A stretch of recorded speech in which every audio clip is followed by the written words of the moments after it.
Hey everybody, it's me Amanda with Once in a Wild, and welcome back to Once in a Wild Wednesday, where we broadcast on Facebook and YouTube simultaneously each and every Wednesday evening at 6:30 p.m. Central Standard Time. And welcome if you are just joining us for the first time. My name is Amanda, and this is Once in a Wild. Let's go ahead and begin.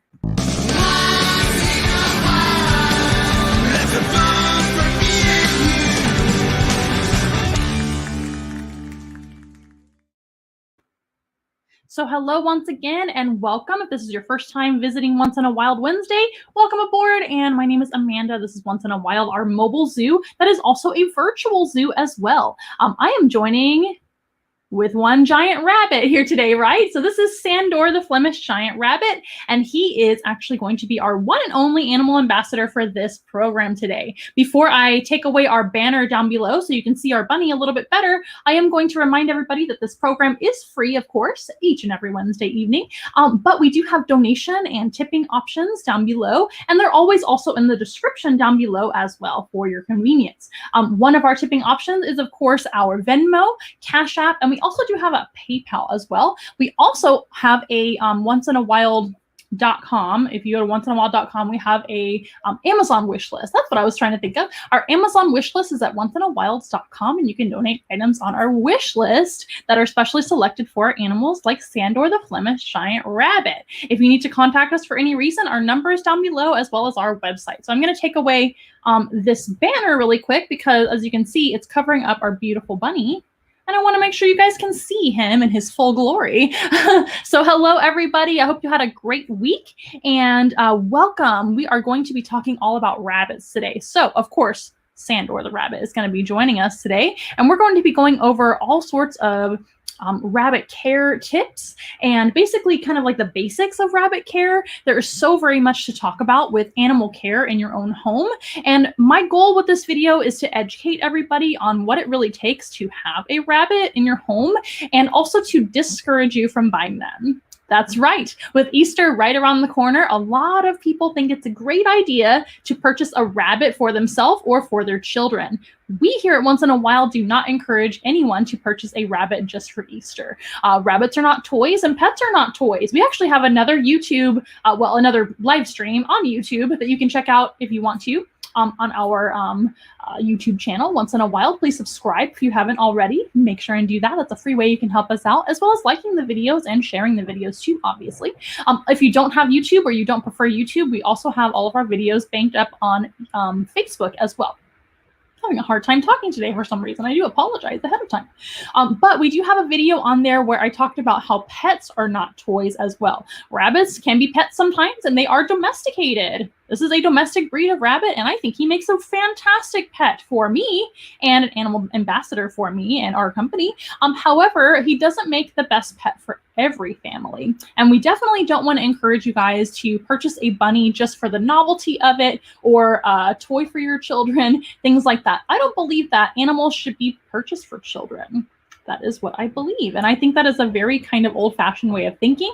I myself, when I was around 4 or 5 years old, I can't remember exactly how old I was, I actually was given a rabbit when I was very, very young as a surprise. And I literally had no idea what I was doing with that rabbit. And we ended up rehoming the rabbit. And that happens a lot to other rabbits too, like Sandor and other ones. Sandor's never going to leave Once in a Wild, but it does happen to a lot of his cousins out there, right?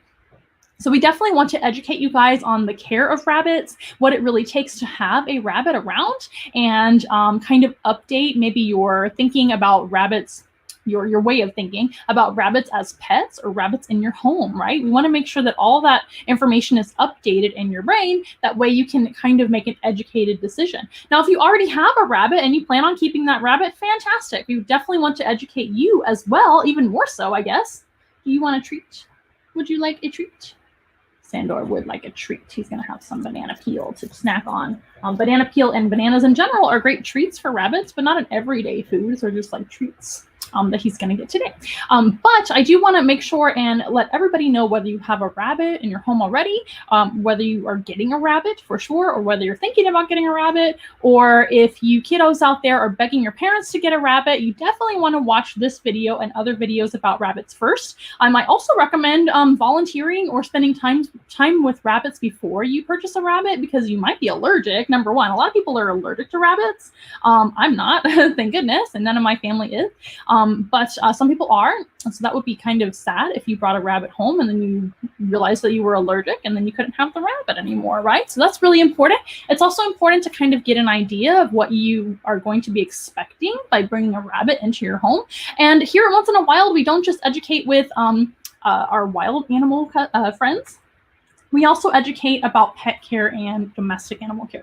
And before I forget, I do want to make sure and announce a few things. Easter's coming up right around the corner, and that reminds me of some of the events coming up around the corner too. So this weekend, this Saturday, March 27th, we're actually going to be in New Braunfels at Pet Fest. If you visit onceinawild.com, and if you visit all of our social media, Facebook, Instagram, as well as YouTube, you can actually find links to Pet Fest, but especially at onceinawild.com. Onceinawild.com will show you a couple of events coming up. Actually, Pet Fest is going to be this Saturday, March 27th. You can purchase your tickets online. You can also purchase tickets when you arrive, but I do recommend online because there may be a long line, because we're expecting a lot of people as well at that festival. There's going to be so many vendors at Pet Fest this year, and we're really looking forward to actually being there and in person, yay! And Sandor, the Flemish giant rabbit, is going to be there too, for a really fun petting experience. You can actually meet him in person if you want to, and get to know him and pet him. He really likes to be pet and hang out with his fans. So you can see him, as well as some of our guinea pigs, tortoises, a bearded dragon, Eddie, and I know I'm forgetting someone, but there's going to be so many animals there that we're going to actually bring along. We are going to do a couple of live stage presentations as well, so not just our petting experience. By the way, our petting experience is a donation of $8 to get into the pen with the animals and spend time with them. And if you want to, you don't have to pay. If you don't want to, you can just look at the animals and things. But get your tickets ahead of time is what I recommend. But you can also purchase them at the door if you happen to bring extra people with you. Didn't get tickets ahead of time. Now, another event coming up is April 3rd, and that's going to be a spring extravaganza. And we are collaborating with Once Upon a Party again, with some of your favorite Disney characters are going to be there, including Alice and the Mad Hatter and some of the other ones. And so, of course, Sandor, the Flemish rabbit, will also be there at that event as well. Now, the spring extravaganza that's on April 3rd, it is limited. So you have to get your tickets ahead of time. Again, onceinawild.com is going to have the information there and the link to get your tickets for that event. That's also going to be in New Braunfels, Texas, which is right near San Antonio, where we are. Both of those events are in New Braunfels. But the spring extravaganza with Once Upon a Party, that one is limited because we're doing like a social distancing type event then. So it's really important to get your tickets ahead of time because they are limited, and we will keep you posted when that sells out. But I just wanted to make sure and make those announcements before I forgot. And Easter is right around the corner, like I said, so we do want to make sure and educate you guys about rabbits and bunny care. When we talk about rabbits, bunnies are the same thing. Bunny is just kind of like a slang word for rabbit. Would you like some more banana? Would you like some more banana, Sandor? Here. We have to make sure and sit back, though, so you can be on the camera. You can be in view of the camera. Would you like more banana and less peel? Here. There you go. So he does eat the banana and the peel together. That's very normal for a rabbit. But I guess he's wanting more of banana and less peel right now, which is fine. He also just had a whole bunch of dinner, so he probably isn't that hungry right now. So we do want to, like I said, kind of disassociate rabbits with Easter. And I know it doesn't really make sense because we are talking about rabbits and Easter right now.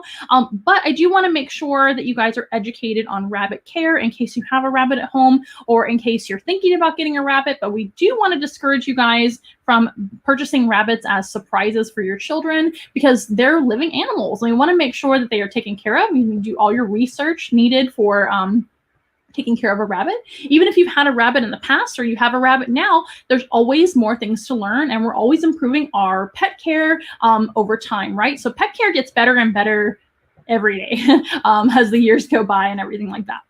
So we definitely want to educate you. And of course, we can't cover everything today. I'm going to cover the basics today to the best of my ability. If I forget anything, please remind me in the comments. Don't forget, this is always an interactive event. He's smelling bananas and looking for them.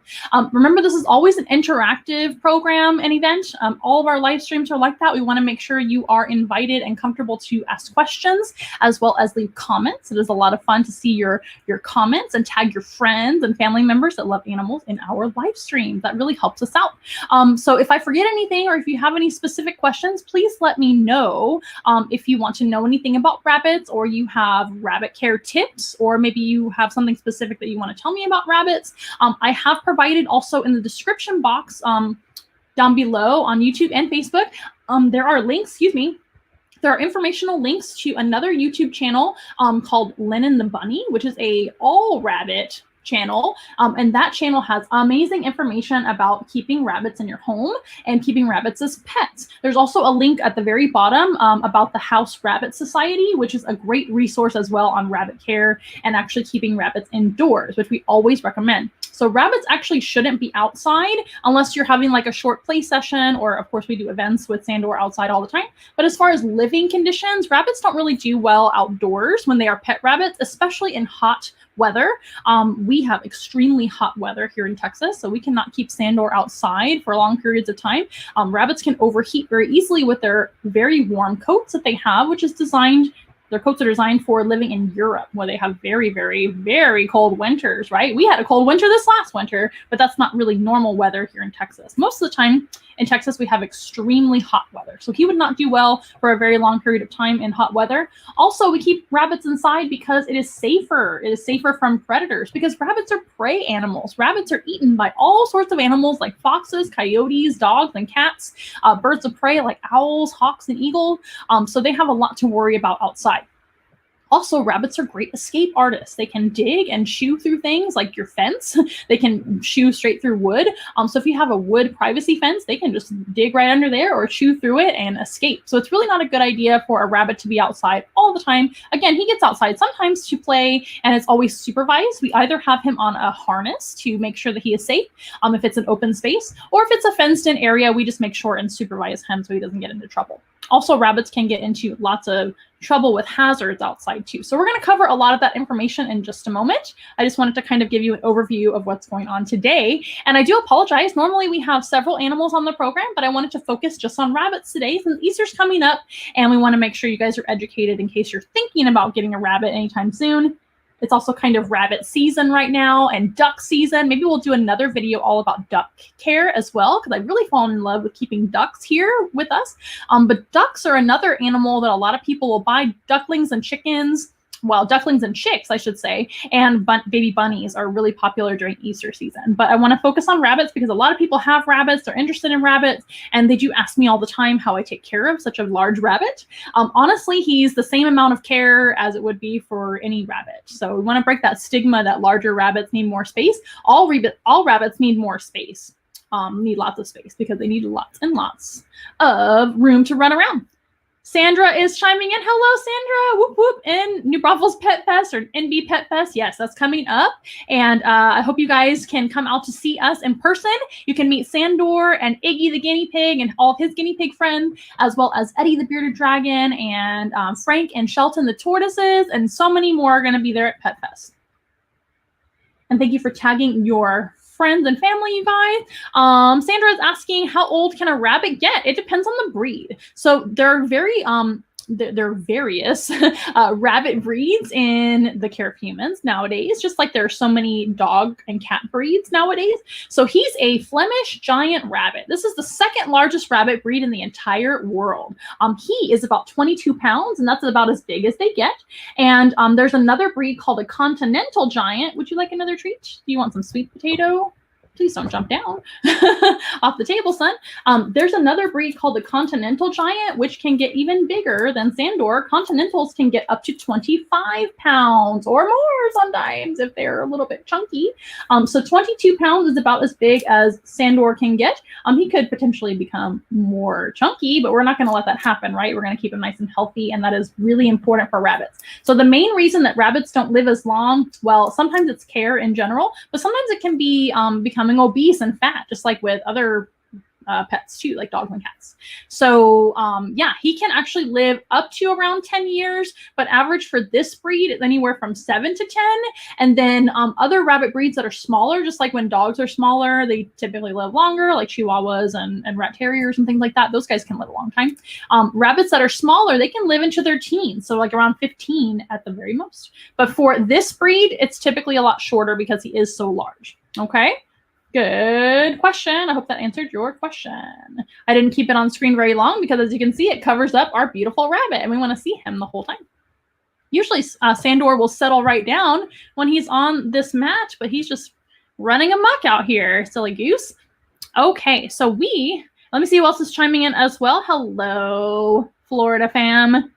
Do I have to trim his nails? Yes, we're going to cover that as well. He does need a nail trim. I would do a demo for you, but I didn't bring any nail trimming tools with me, so I will do that after that. He is so beautiful. Thank you so very much. He is beautiful. So Sandor is a Flemish giant rabbit. Like I said, he's 2 years old. He weighs 22 pounds, and he is a fawn-colored rabbit. Fawn is just his color.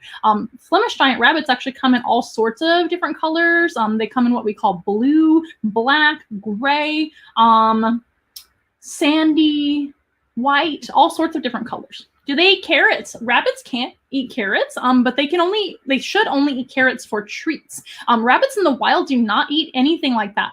They only eat grass and weeds and other vegetation like that. Rabbits, of course, are vegetarian. They're herbivores. And I'm going to go over diet information in just a little bit. But he could eat carrots for treats on occasion. Carrots do have a ton of sugar in them, believe it or not. So it's not good for rabbits to eat carrots like every day. He gets a little bit of banana for treats sometimes. He gets a little bit of sweet potato. And those are his typical treats. He also gets some of his diet for treats as well. And I'm going to go over that too in just a second. How much does he weigh? I think I covered that. He weighs about 22 pounds. My friends in Florida say my grandma is 97, and in all of her 97 years, she has never seen a rabbit so big. Yeah, a lot of people cannot believe that a rabbit can get this big. He's just a special breed, just like a Saint Bernard, Great Dane, and all of those big dogs are big breeds too. So he's just a very large breed. The original purpose for the Flemish giant rabbit, which was like way back in the old days when they were breeding them over in Europe, right? All breeds of rabbit come from the European wild rabbit. But when the Flemish giant rabbit was first developed, they were actually developed for food purposes. Right, Sandor. But Sandor doesn't have to worry about anything, and he knows it. He is definitely not going to be food. He's our wonderful animal companion as well as animal ambassador. He's one of our favorites and very popular. So that's never going to happen. But that is the reason that they are so big. They were actually bred for their size. They have great big ears, which are actually pretty proportionate to his body size. So his ears don't look too big. His ears are upright or erect, as we would say. And they can kind of come forward like that when he wants to listen. But right now he's really relaxed. And sometimes his ears go down. But he's not a lop-eared rabbit. Lop-eared rabbits have ears that come down like this, almost like a Labrador dog has ears like that. So yeah, that's what they were originally bred for. It was for food. There's a few very large rabbit breeds. Excuse me, there's rabbit hair everywhere. That's one hazard of owning rabbits is hair in your nose. However, I'm not allergic, so but there's a few rabbit breeds that were bred for consumption by humans or food or consumption by other pets like dogs. Yep. So let's go ahead and go over what we're going to talk about today. And if you're just joining us, hello, my name is Amanda, and this is our Once in a Wild Wednesday live stream. We will be, of course, saving this video to YouTube and Facebook for future viewing if you want to watch it again. And this is going to be all about rabbits and their care as far as being animal companions or pets. Since Easter is coming up, we hope you have some fun Easter plans. Make sure and check out our events at onceinawild.com coming up. We have some public events coming up. Oh, hello, Geek Families. Thank you for saying he's so cute. And thank you for saying, oh, that's so very nice. We wanted to make sure and educate everybody thinking about maybe getting a rabbit, or if you already have a rabbit, we want to educate you guys on rabbit care and make sure that they have the very best care they possibly can, or we're going to discourage you from getting rabbits altogether if they're not for you, because rabbits are not for everybody. Dogs and cats are not for everybody. Of course, number one, you might be allergic to rabbits. So we recommend getting some experience with rabbits before you actually purchase one, because they're not toys, right? We don't just want to buy one and then give it away and buy one and give it away, or heaven forbid, buy one and then it doesn't make it. That's really bad. So we want to make sure That doesn't happen, right? So let's go ahead and cover our information. So you ready? So we're going to cover some topics. Of course, we're talking about rabbits today. There's a big giant rabbit here if you hadn't noticed already. I'm going to add a little screen next to me right here that's going to have some photos, and we're going to discuss the photos as we progress and talk about rabbits. But that's what we're talking about. So we're going to talk about different categories of rabbit care in the care of humans when you have a pet rabbit or an animal companion in your house. So first, we're going to talk about rabbits in general, and then we're going to discuss, is a rabbit right for my family? And that is you guys. Is a rabbit, that's what you want to ask yourself. Is a rabbit right for my family? You're going to ask yourself that in your head before you ever get one. Or if you have one, we're going to learn all about how you can take care of them or take better care of them. First topic is going to be housing and cleanup. So this picture right next to me is another picture of Sandor, but we're going to go over some housing options, okay? So first, we're going to go over some options that are bad options for housing rabbits. So a lot of people think that you should put a rabbit in a cage. That is false. Rabbits do not belong in cages. Rabbits need a lot of exercise. They are also crepuscular animals, which means they're mostly active at dawn, early in the morning, and dusk, which is late in the evening, when it's kind of like the twilight hours, right? So that's when rabbits are naturally going to be most active, is during the morning and during the evening. Most of the day, they do take naps and snack on their snacks, etc. But they do need lots of room during the dawn and the dusk hours to be able to run around, do what we call binkies, which are rabbit bucks and kicks when they feel really excited. It's really cute. And also they need to be able to have lots of room to lounge and lay down and have room to stretch out. A caged rabbit is an unhappy rabbit, period, the end. They do not belong in small cages ever. And I'm going to go over some housing options that are bad options, and I'm going to go over some housing options that are great options, and we're going to go from there, okay? So our first housing option is a really bad option. So when you Google rabbit cage, this is one of the cages that actually shows up, and I'm going to tell you everything wrong with it. Number one, it's a terrible option. Number two, it's expensive. These cages are extremely high-priced and overpriced for what they are. They don't have any room in them. Even a very tiny dwarf rabbit would be extremely inappropriate to put in this cage. Rabbits need lots and lots of room, and we'll go over what is appropriate for them in a little bit.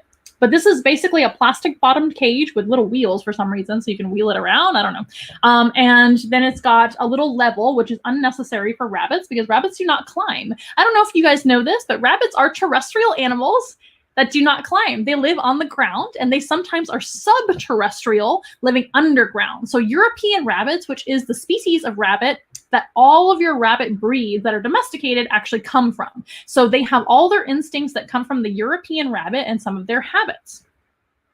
One habit of European rabbits is, of course, being on the ground, like all rabbits, but also digging underground. So they actually like to have a big space to roam and hang out, and then they kind of like a little hiding space to go sleep when they want to take a nap. And some rabbits don't really care about that. Sandor lays wherever and takes a nap because he's so big, he doesn't care.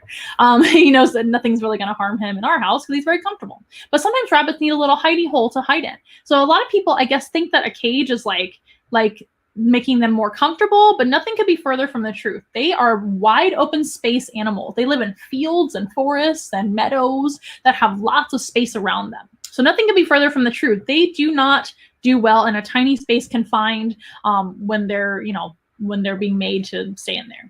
Right, Sandor. So Sandor is actually crate trained. Whenever we take him to programs and things like that, we want to make sure his crate is very positive. We always feed him treats in there, feed him snacks in there, and we usually have him go in on his own so that we don't have to like force him to go in or anything. Sometimes we do have to place him in for safety purposes or if we're in a hurry and things like that. But in general, we want to make that crate a positive because rabbits really don't enjoy being confined.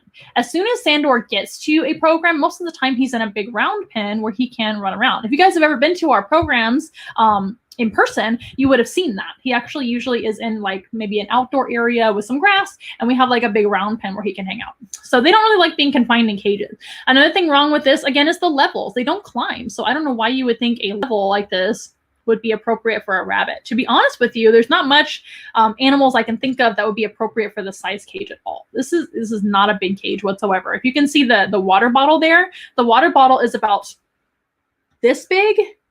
So that tells you the entire size of that space where you would literally live all the time. That's like living in a closet. It's really, really bad. So this is not a good option. It's too small. The water bottle is actually not appropriate for rabbits. Rabbits do much better with a water bowl where they can drink a lot more water. A lot of rabbits that people have in their homes become very dehydrated. I mentioned that they can overheat very easily, especially outside. But even inside, if they don't have enough drinking water on a daily basis, they can get overheated and they can dehydrate very quickly. So they absolutely need more water than a small water bottle like this would actually provide. And a water bottle in general is not the best idea for a rabbit because they just don't get enough water that way. So a water bowl, either like a heavy water bowl that's like a ceramic, is really good for them, or you can get a water bowl that attaches to the side of your rabbit enclosure. And we'll talk about that in a little bit.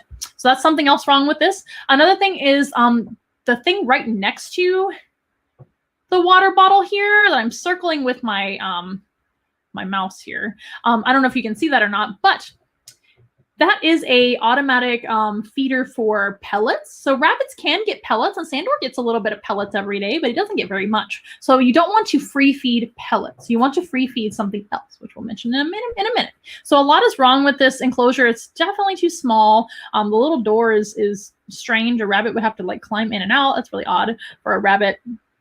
And I really don't recommend this cage for much of any animal. And honestly, you can find much cheaper options, less expensive, I should say, much less expensive option for some other pets that you might have that do actually need an enclosure of some kind. For example, guinea pigs. Guinea pigs do need enclosures because they can't really just be free roaming. It's a little bit too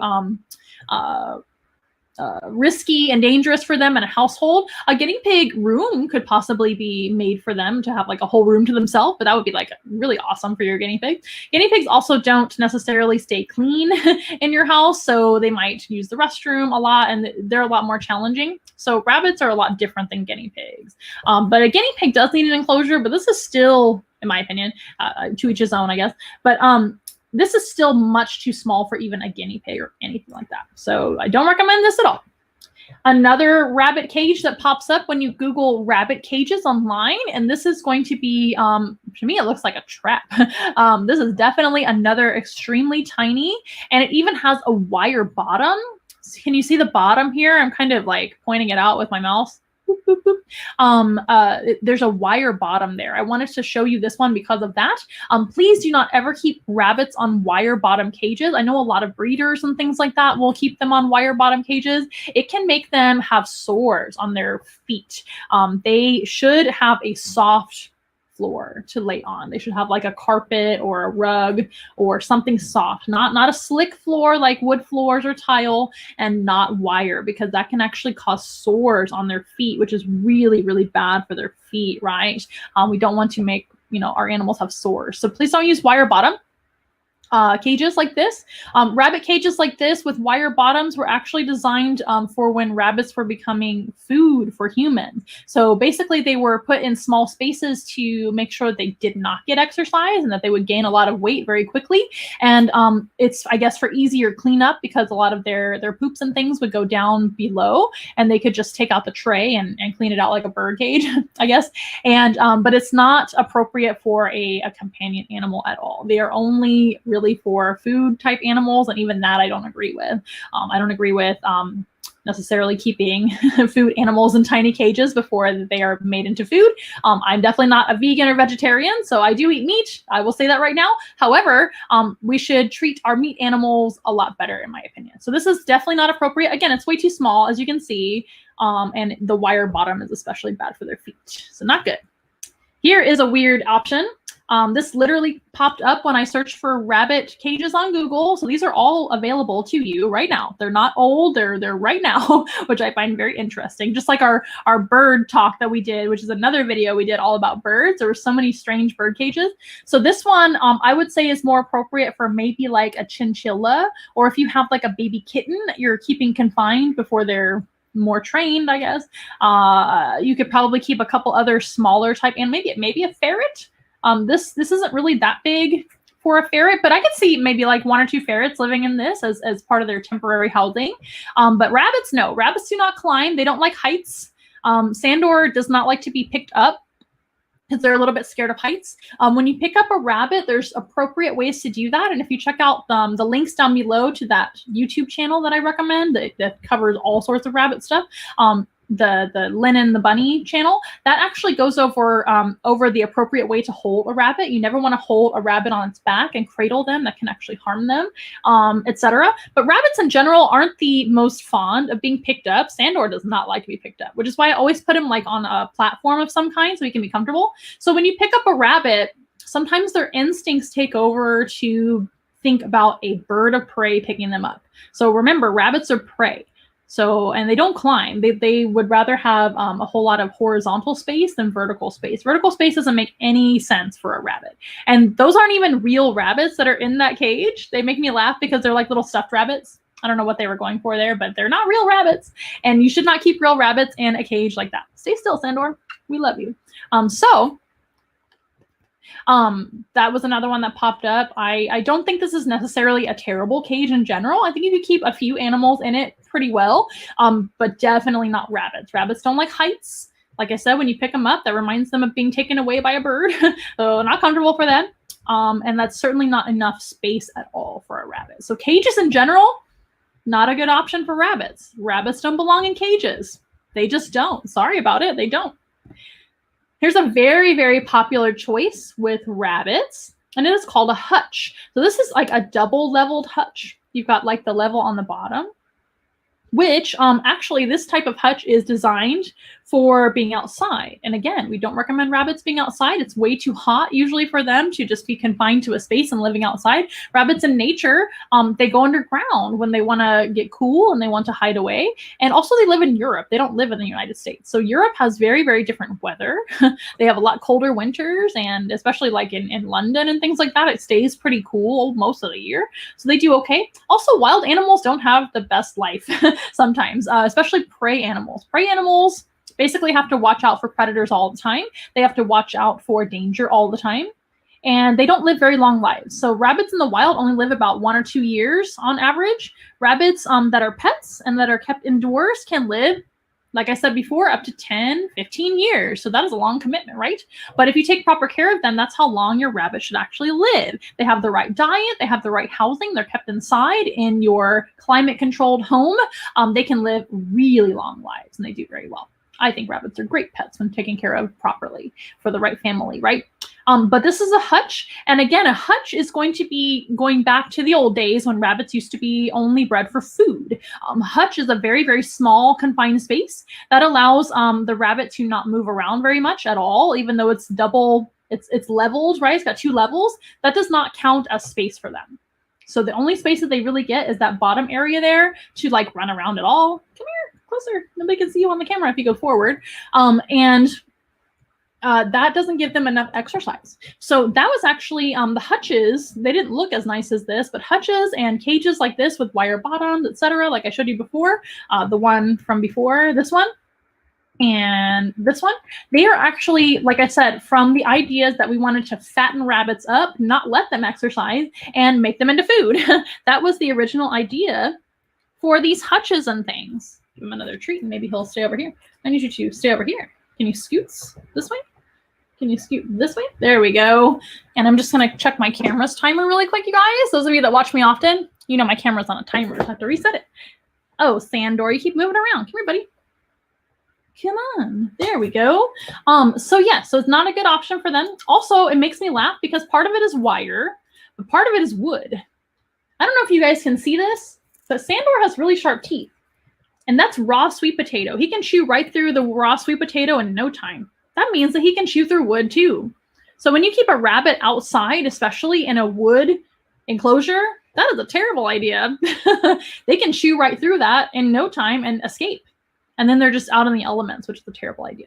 So don't get a hutch for your rabbit. Don't put a rabbit in a hutch. It's not good for them. And this is a very popular choice for rabbits. Online, you see a lot of hutches. People think that they're totally appropriate for a rabbit. It's not. Now, I've seen chicken coops that look a lot like this. In fact, you could probably use this for a chicken coop, but the chickens should have more room to roam around during the day, and then they get put up at night for safety. That's a chicken's life, but not a rabbit's life, right? Rabbits are not chickens. Mwah. And they most of the time now when we have rabbits, they're animal companions. They're not food, right? So we don't want to make sure that they're fattened up and kept confined. We want to make sure that they have plenty of room to exercise. Otherwise, they get too chunky and they won't live as long.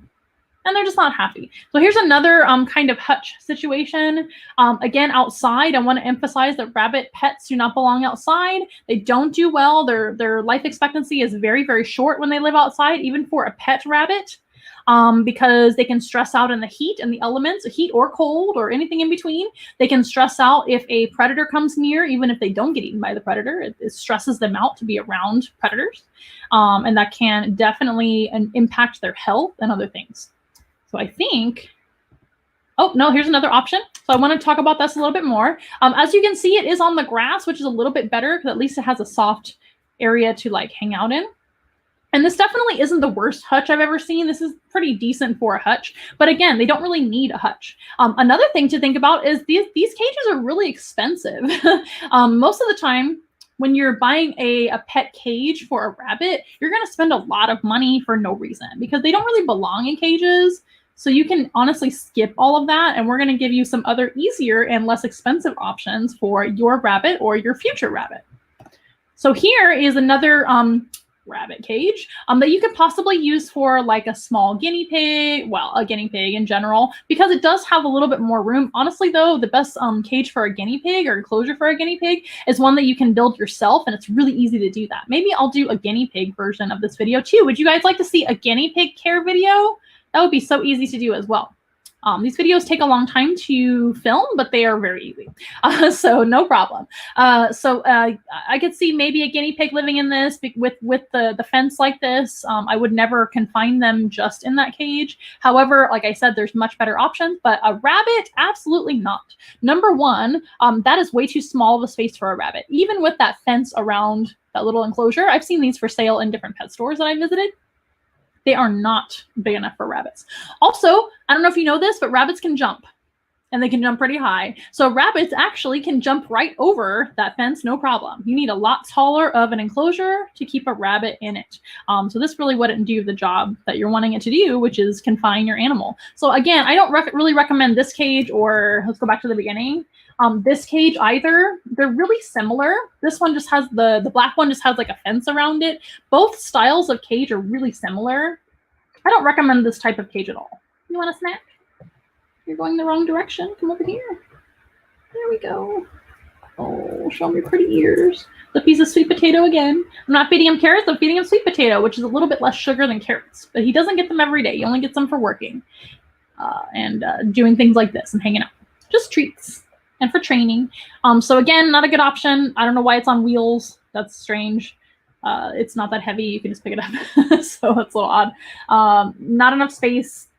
There's another, I think, automatic pellet feeder there, which isn't necessary, and also a level and like a plastic bowl, a plastic bowl, which plastic like that isn't really a good option for rabbits. I would recommend metal bowls or ceramic bowls because rabbits can chew through plastic. And they can chew through wood. So wood and plastic are not great options for them. So here's another option, and this is where we get into good options. So this is actually a good example of an exercise pen, which is intended for puppies or small dogs, etc. It's nice and tall. You can see how tall it is. That pen is probably like 3.5 to 4 feet tall, which is good, especially for small rabbits. They could potentially still jump out, but very unlikely. So this is an option that you have in general to confine your rabbit if you do not want to free roam your rabbit, which we'll talk about last before we get to another topic. But this is an exercise pen, or what we call an X pen, and that can be made into different shapes. You can actually add on extra pens to it and make it even larger. The larger, the better. The more space you can give your rabbit, the more they'll appreciate it. You can actually see that they have a rug on the floor, which is very, very healthy for their feet. Nice soft rug. It's also not a very long rug like this. I wouldn't necessarily give Sandor this all the time unattended because he might chew on this. Although if he chews on it, it's okay. They don't really usually ingest it or anything like that. But you may have a ruined rug if that happens. So as long as it's a rug, you don't necessarily care about them chewing. Or if it's nice and short, this seems like a very nice short, tight rug that they can just live on and not really chew on. They have a nice ceramic bowl for their water right there in the lower corner here. There's a bowl of water. They have a nice area to hide. This looks like it might be an enrichment item that they change out every now and then. For their food, I don't see any pellets, which is fine because rabbits don't really need pellets. Some people feed their rabbits pellets, especially when babies, to make sure they grow up properly. And for vitamins and minerals, Sandor gets pellets for treats, and he also gets pellets every evening to make sure that he gets the nutrients he needs, but he doesn't get a ton of them. He has a very, very small amount. I think he only gets like 50 grams of pellets. For his size, that's not very much. So they should never be free-fed pellets, so I don't see any pellets there. I do see a bowl here where they are eating some greens. Greens are fine to give every day. I'll show you which ones I recommend in a little bit, but they have a bowl for that. There's 2 rabbits in there, which is super cute. They have a bowl of water instead of a water bottle, and there are 2 great big boxes full of hay. So rabbits should be given hay 24 hours a day. Hay should be about 80% of their diet as well. Get back over here, buddy. And also they should be given it all the time, like I said, and that is actually where they also go to the bathroom. That might sound gross to a new person to rabbits, but rabbits in the wild will come out and graze on grass, and then they'll use the restroom outside, and then they will go back into their den and not use the restroom in their den so they can stay clean and not stinky or anything like that. Rabbits don't really have a smell. They don't really smell gross at all. But if you keep a rabbit in a cage, they can, of course, get smells on them, and sometimes they smell bad because they're being kept in a small space. But when you have a nice big pen like this, which you can even extend and make bigger if you want to, you can keep 1 or 2 giant boxes full of hay that they can eat. And underneath the hay, I recommend putting litter. So I'll show you exactly what kind of litter that I use.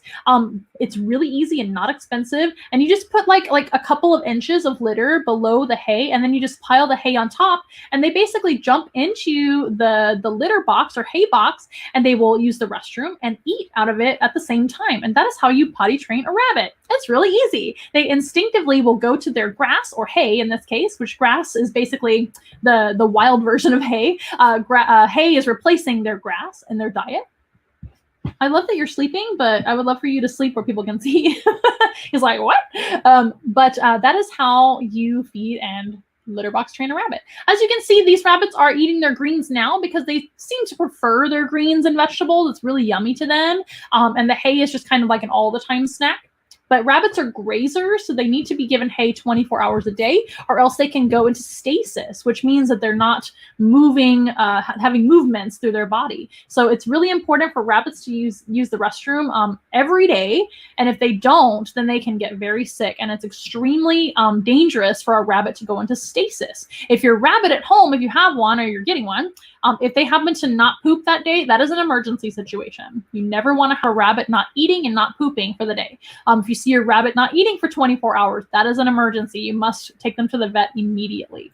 Rabbits should always be interested in food. They should always be interested in eating. If they don't eat for 24 hours, that is not good. So we always give them hay to eat, and they will pee and poop. Well, they'll poop on top of the hay, but it kind of like trickles down underneath it. And don't worry, they don't mind at all. That's what they naturally do. They naturally graze and use the restroom in the same place. So it's very easy to potty train them.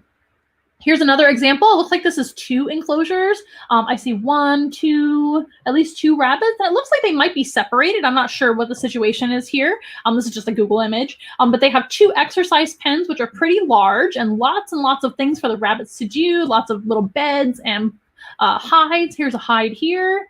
And here's another hide, and here's a litter box with hay, and here's another litter box with hay. There are many options for your litter box situation. Personally, I just use a great big bin that's big enough for my giant rabbit to hop in. which is pretty big. But it's just like a Tupperware bin, like a big one, like a Rubbermaid bin, basically. And it's very, very inexpensive. I put the litter on the bottom and the hay piled on top, and I add hay every day for him to eat. And I usually take it out twice a week to dump it out and clean the litter box. And we'll talk about that in a little bit more detail. But this is a great housing option too. Another exercise pen, plenty of things for the rabbits to do. In fact, I think it's a little bit excessive. I would honestly critique this and say that there's a little bit too many things in there, or you want to double the space and give them some running around space and then enrichment space. So like things for them to do on one side and then a play area on the other side. That's what I would personally do.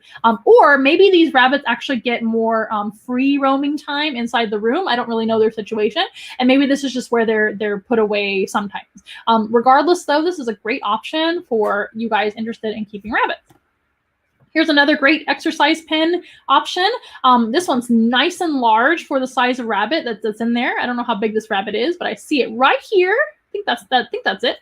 And this might be a rabbit here too, now that I think about it. But there are a couple of cardboard boxes in there, which are easy to replace and whatnot. Those are a great enrichment item for a lot of animals. Cardboard boxes, I give those a lot to my animal.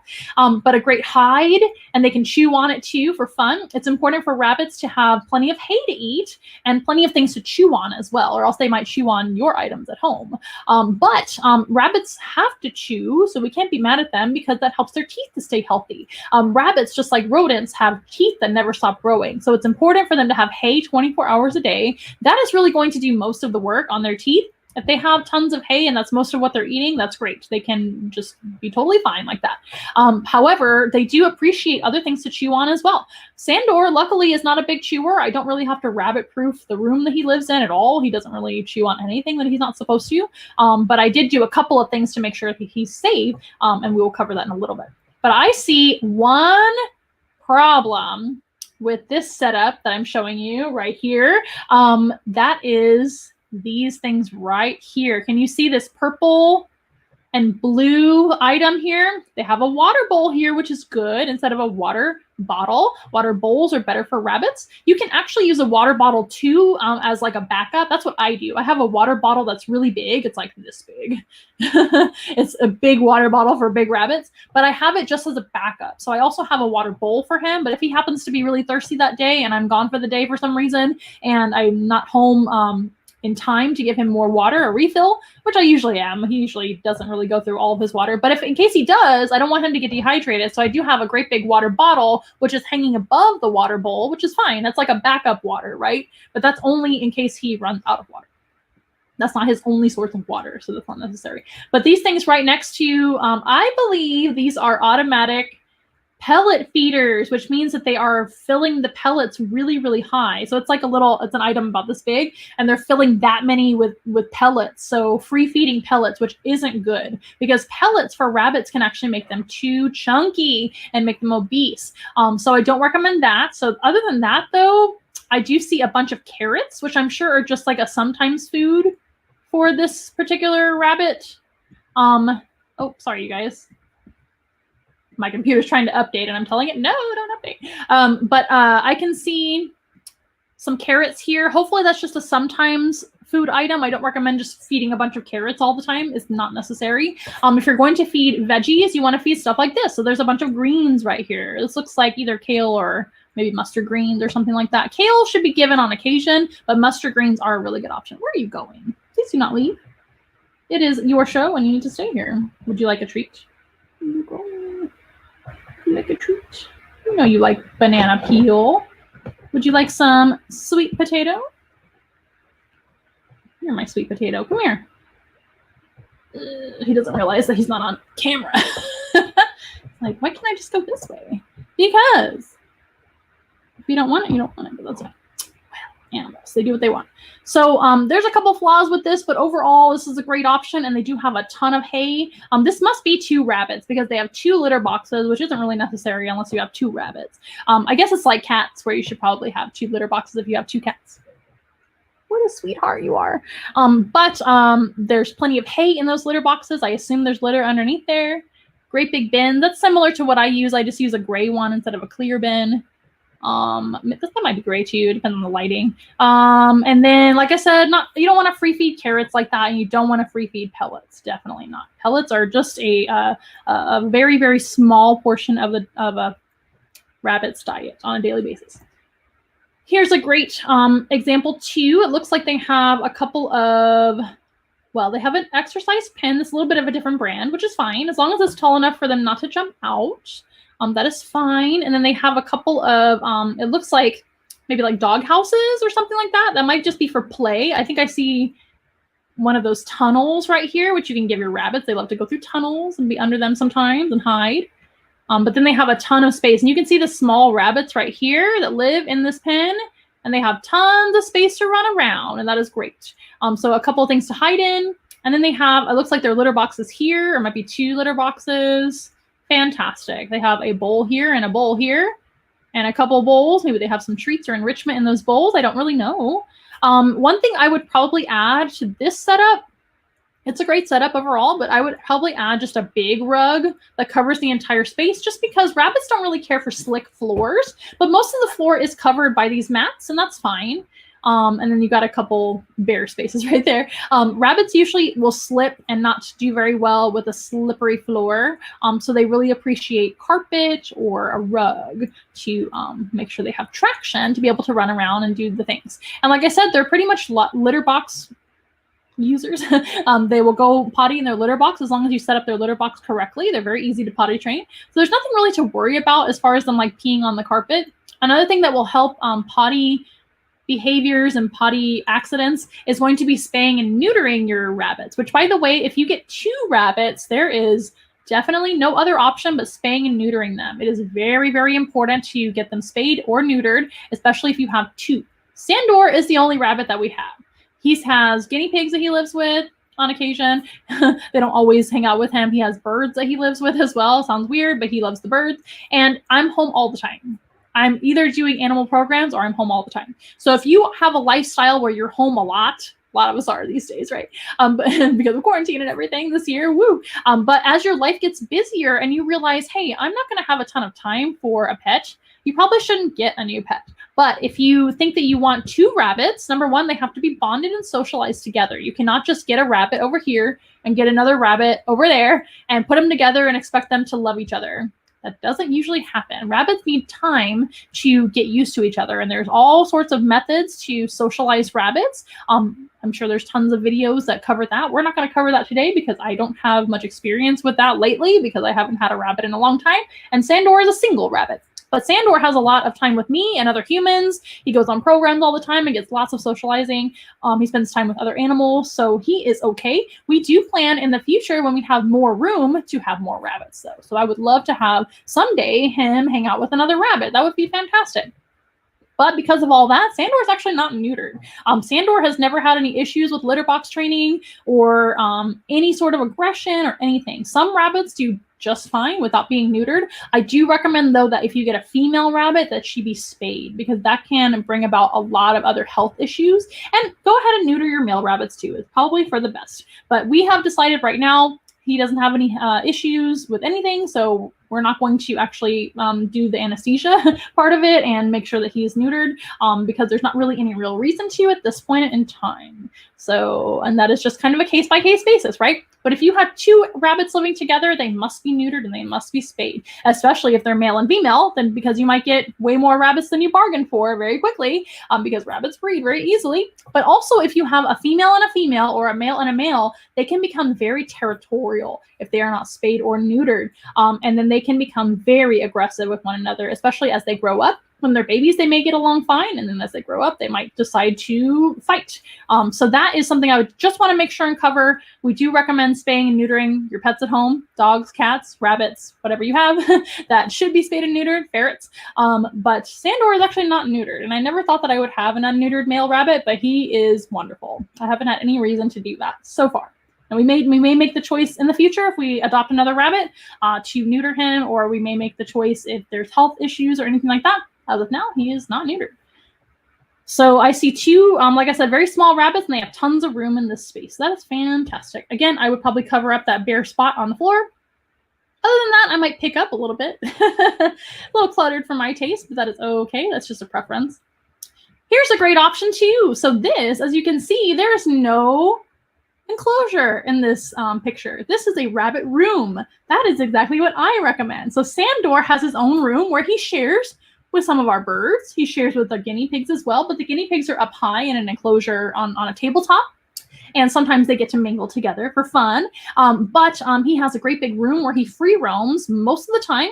And then he does have an exercise pen similar to this one, actually.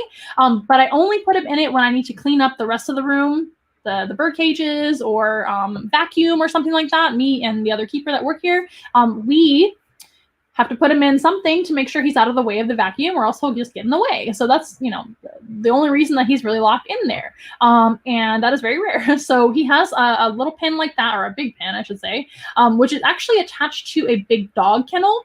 And the dog kennel is where I have his bed, as well as his water and food. And I have his great big litter box that he can get into. Now, don't get me wrong, it's a big dog kennel. He needs a big space for being so large. But he does have a pen that he lives in, only when he has to. I hardly ever put him in it.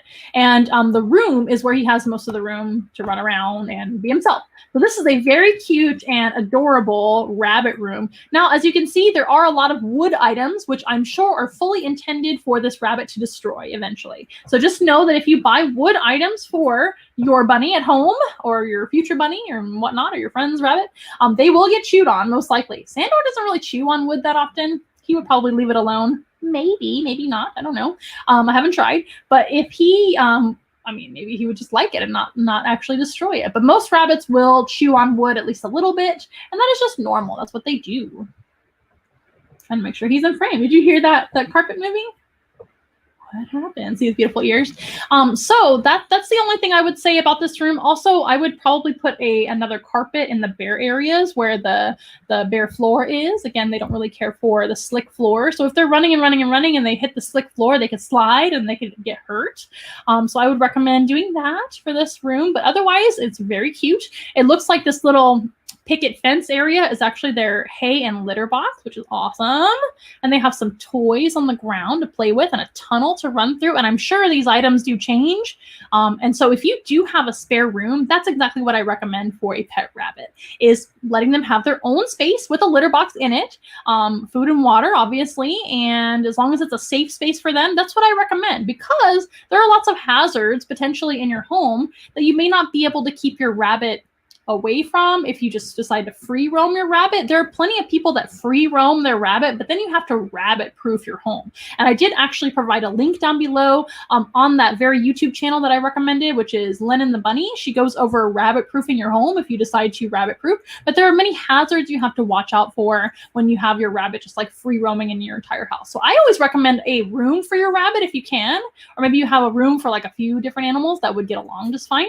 You never want to keep rabbits and like predators like ferrets or cats and dogs in the same room all the time, because they don't get along very well usually. And rabbits are prey, and those are predators, right?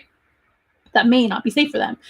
But like our birds and things like that, they're perfectly fine being in the same room, and everybody has their separate space that they can go into, and we need to put them in there.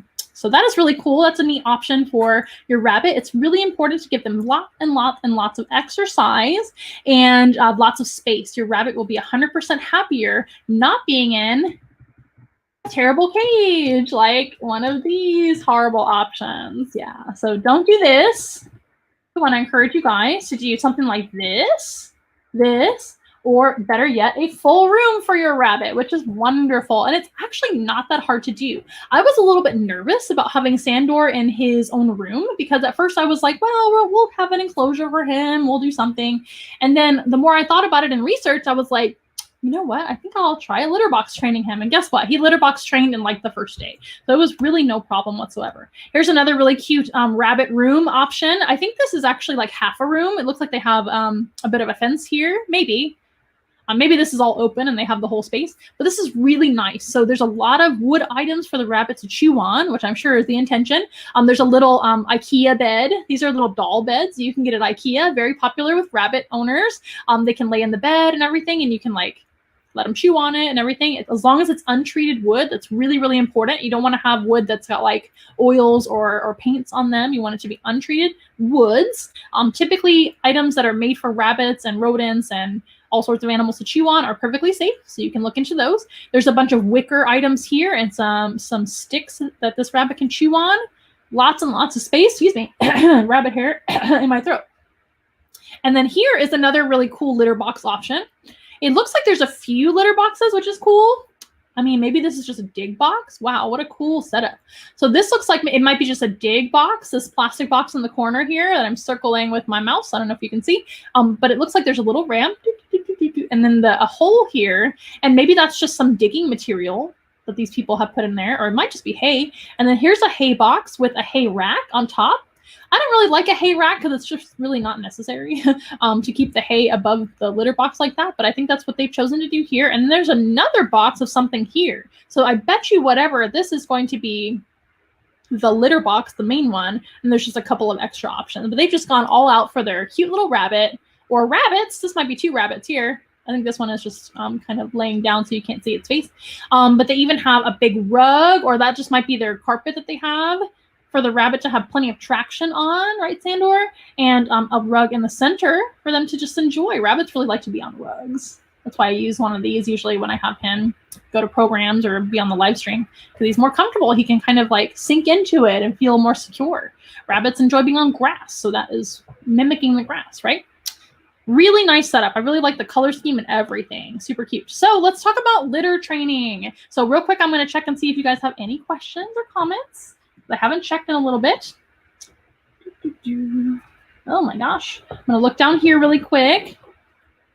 Oh, you guys are so very nice. He's so beautiful. Thank you. You can really tell that Sandor loves you. Sandor is really, really into people in general. I like to think that he loves me the most, but I really don't know. But Sandor really likes everyone, which is fantastic. That's exactly why I decided to get a Flemish giant. I almost said German giant. That's not a thing. A Flemish giant rabbit was because I heard that they were extremely friendly with strangers and really everybody. And that has been definitely the truth. He loves everybody. Let's see what other questions and comments you guys have. You guys would like to see a guinea pig care video? I'm more than happy to do a guinea pig care video, and really any animals that you guys would like to see. I could do a ferret care video. I could do a bearded dragon care video.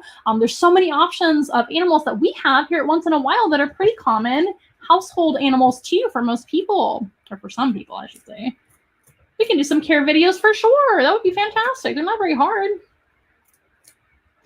You say, I never knew that rabbits aren't good in cages. Yep. I thought that if the cage was big enough, it was okay. I had a dwarf rabbit and it had a heart attack from a lightning that it heard in the house. Oh my goodness. So that can happen sometimes because rabbits are very sensitive to loud noises because they have big ears and they can hear really well. And also it's mainly because if they're stressed. So if that rabbit was being kept in a cage, unfortunately, it could have been stressed out. So cage life is not really good for rabbits. Now, I'm not sure if that was the reason that your rabbit passed away or what happened. Really, I wasn't there, right? So I don't know. But I would venture to say that a rabbit in a cage is actually more stressed than a rabbit that feels like it has room to get away or, you know, have lots of room to run around. So that would be my recommendation for rabbits in general. And that's what the vet thought. Okay, so maybe not. Who knows? We never know. Do rabbits prefer to have a rabbit friend? If you get one, should you get 2 so if they don't get lonely? Yes and no. It really just depends. When we actually initially adopted Sandor, I got him at 6 months old. I think he was 5 months old. We thought, oh, maybe we'll get another rabbit. But we kind of waited too long and he grew up. And then it was like, oh, no. Socializing with 2 rabbits is a little bit hard once they are already grown. And it really just depends. So it's not good to get 2 rabbits together unless they're already bonded. So the best thing you can do if you're looking for like a companion animal is to adopt. We always recommend if you're looking for a pet of any sort that you adopt, don't shop. And if you are going to shop, that you shop somewhere responsible, like a responsible breeder. Sandor actually came from a very nice couple who breed Flemish giant rabbits, and they specialize in them. They don't overbreed them, and they don't breed very many every year. They actually just breed a few, and we were able to adopt him from them, and they were wonderful people, and we're happy to support small businesses like that. But if you get 2, I would recommend getting 2 that already know each other. So having a rabbit for a while and then adopting another rabbit is quite a process. So it really just depends. It's kind of like dogs. Like some dogs are totally fine with being a single dog as long as they have a lot of attention from their owners and as long as they have a lot of enrichment things to do. They have the right housing, the right food. All those things play into their well-being. So yes and no. Sandor, I'm pretty sure, would do just fine with another rabbit companion. However, if it went wrong, I do not have room for 2 Flemish giant rabbits, and I really would like to get another Flemish giant. I don't really like any other breeds of rabbit that much for once in a while because I need them to be friendly and handleable and good to travel and all of that, and he's fantastic for it. So I'm really sold on this breed. Long story short. So if I get another male Flemish giant rabbit, I would have to get him neutered and have to get the other one neutered, which is fine. We could do that. But at this point in time, we don't have a ton of room. We haven't moved into our ideal situation yet. We're still at home. Eventually, we would like to have some property and have a lot more room for all of our animals and be able to have room for more animals, like another rabbit, etc. More animals like that and larger animals too. So stay tuned. But if they happen to not get along at this point in time, I don't have room for another Flemish giant rabbit or any rabbit because most rabbits need a lot of room. So at this point in time, I'm not going to adopt another rabbit until we have more room, if that answers your question. So it really just depends. Can you have 2 different rabbits together like a Flemish and another breed? Yeah, you could. If they got along, a Flemish could actually get along with a small dwarf bunny too. Maybe we'll do that too. Oh my gosh, that would be super cute. However, like I said, I'm really in love with this breed because of their mellow personality and they're just fantastic. He's not afraid of anything. He's wonderful. He just doesn't like to be picked up. That's the only thing that he is not good about Sandor, but that's pretty common for rabbits. But yes, potentially you could have a small rabbit with a larger rabbit as long as those 2 rabbits like each other. Just like dogs, right? So some small dogs and some big dogs get along great. It just depends. That is a good question. Do they have a good sense of smell? We see his nose going back and forth. Yes, they have a great sense of smell. Rabbits have fantastic large ears for hearing. They can hear up to 2 miles away, but they can also smell really, really well as well. And see too. So he's got all 5 of his senses, and most of his senses are very, very acute and sensitive. Yes, he can. So I've got a bunch of treats down below. I keep offering him some, and he doesn't seem to be that interested today, a little bit. But he just had his dinner not too long ago, so that's probably why. All right, so let's go back to our rabbit care photos, right? And as you can see, this rabbit is in a litter box. So I think this is actually like a big cat litter box. And for this size rabbit, it works perfect. So for litter training, like I said before, you're going to put litter on the bottom, and I'll show you the brand that I use actually. And then you put hay on top, a nice big thick layer of hay, and you're going to use Timothy hay or orchard grass hay. You don't want to use alfalfa. Alfalfa actually has way too much calcium and can make their teeth grow too fast and make their bones grow wrong and all the things. And it can dehydrate them as well. So you don't want to give alfalfa unless it's like a treat. You can give alfalfa treats, like they make the cubes and things like that. That's okay. But as far as their daily diet, really what you want to use Timothy hay or orchard grass hay. I've heard that a lot of people are allergic to Timothy hay. I'm not really allergic to Timothy hay, but the dust of it does make me sneeze sometimes. However, I've heard that orchard grass hay is much better for people with allergies. So that's a fun tip right there. But orchard tends to be a little bit more expensive. So we do Timothy here because we have hay for our guinea pigs, rabbits, tortoises. A lot of animals get hay around here. And we use hay for different enrichment and things like that. Ooh, there's hair everywhere. Something you have to deal with rabbits is lots and lots of hair sometimes. So if you don't like shedding hair, don't get a rabbit. But this is going to be a good example of a litter box for a rabbit. As you can see, this rabbit is eating the Timothy hay, and it is also just sitting in the box. So you want it to be a box that's big enough for them to like get up into, and they can jump into almost any high litter box. They'll jump right in there. They'll start eating, and that's when they'll urinate and defecate in that litter box while they're grazing. Here's another one. This rabbit is so comfortable. This one right here on the photo, it's on the right-hand side. Not this rabbit, but the other one. But anyway, so it's so comfortable in here. It's actually lounging, which happens sometimes. They will lounge in their hay box too, because I mean, that's what they would do in the wild too, if they're going to lay around on grass and eat at the same time. So this is a nice large box. I really like this example. Nice and deep, so it's not going to make a huge mess when they're kicking and digging around, if they do that. And they can get up in there, eat the hay, and they can use the restroom while they're doing that. And that is what a rabbit usually does. I'm just checking my camera's timer again. I had to reset it. I knew I was right. It had to be reset again. So that's a great example too. Just a great big bin like that. That's basically what I have for Sandor. It's not as big as this or deep as this, but it could be. I could use something bigger, but I just used what I had at the time. And here's another option. I wouldn't necessarily cut the hole. I think that they could get in this no problem without the hole there. See this hole there? But that's okay if you want to do that. But rabbits are really good jumpers. Rabbits can jump and hop, right? So they can jump right into this box and get up in there. And trust me, they want to get in there because eating hay is something they want to do on a daily basis. If you have a rabbit that's not enough interested in getting in his litter box to eat, that is a sick rabbit. So if you don't see them eating enough, you should take them to the vet for sure. And I see a lot of people doing this where they put like a hay feeder or a grate above the hay box.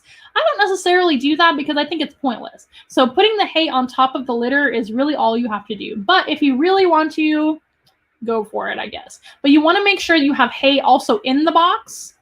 And hay, I mean, if you have a hay feeder, that's fine. It's not necessary, but you always want to have hay in the box itself where they're sitting on it, grazing off of the hay, and that will encourage them to go to the restroom there, where you want them to go to the restroom and not on your carpet or in your house.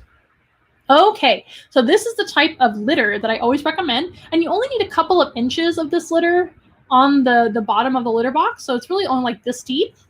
Not very deep at all. You only need that to be able to absorb the urine and to be able to absorb a little bit of the smell. The feces that rabbits produce is very, very dry when it's healthy. If they're eating the right diet of 80% hay, it should be very dry and not wet at all. If you have wet feces, that's a sick rabbit too. And so the feces is going to kind of drop through the hay or just kind of sit on top. And then you just add more hay on top. And then twice a week, I empty the whole thing and I dump it out, like the litter and the hay all together. And there's different methods on that YouTube channel that I provided the link below, Lynn the Bunny. She's got a lot of methods for and neat ways to stay clean with your rabbit and also to do the litter box, to clean the litter box. But we do it twice a week here. But this is the type of litter that I use. It is a pine-based pellet litter. Now, you don't really want to use pine shavings. That's not really going to do much for you. And pine shavings aren't nearly as safe for rabbits and animals in general. But pine pellets don't have any dust, and they're perfectly fine. They're processed, so they're not going to be dangerous for animals at all. And this whole bag, which is, I believe, 40 pounds. Yep, I see it. Weight 40 pounds at Tractor Supply. If you have a Tractor Supply near you, a 40-pound bag is $5.99, at least where I live. So anywhere from $5 to $10 for 40 pounds of litter. And again, every time you use it, you're just using a few inches. So it's going to last you a long time. You can also get newspaper bedding litter. That's like for cats, the yesterday's news. It's the same thing as this. It's just made with paper instead of pine. But honestly, this will save you a ton of money. It also smells better than the newspaper-based newspaper-based pellet litter. In my opinion, that doesn't really mask smell as well. And it's perfectly safe to use, this one. And so I really like it. It's actually designed for horses. But as you can see, there's a cat on the picture or on the logo here. There's a horse, a cat, and guess what? A rabbit right next to the cat there. Hopefully they're not playing together because that's not a good idea. Cats and rabbits do not mix. But this is the litter that I use personally, and I love that it's cost effective. 40 pounds for $5.99. You can't beat that. And Tractor Supply, you can even order it online and have it shipped to you if you want. I'm sure you can find this on Amazon, but Tractor Supply has been the best source for me personally, or any feed store, right, where you can find like horse feed and things like that. They tend to have something like this. If it's not the Tractor Supply brand, they have another brand, and it is very cost effective to get a great big giant bag of it for me. And I usually get 4 to 6 bags at once because I have the rabbits, the guinea pigs, the hedgehogs, all sorts of animals. The ferrets use this litter, and it's very safe to be able to use for all those animals. So for rabbits, that's what I recommend too. And remember, you're going to be putting 2 or 3 inches of litter on the bottom of the litter box and then the hay on top. And that is literally all you have to do to litter box train your rabbit.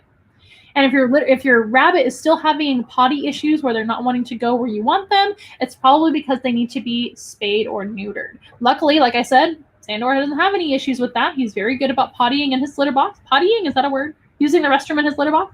But sometimes when you have an unneutered or unspayed Rabbit, they may use the restroom in the wrong place because they're feeling territorial and they want to mark their territory. So that's going to help you a lot. And then honestly, just setting up the litter box correctly with lots of hay on top of the litter and the right box size for your rabbit to get up into is going to take care of all of that.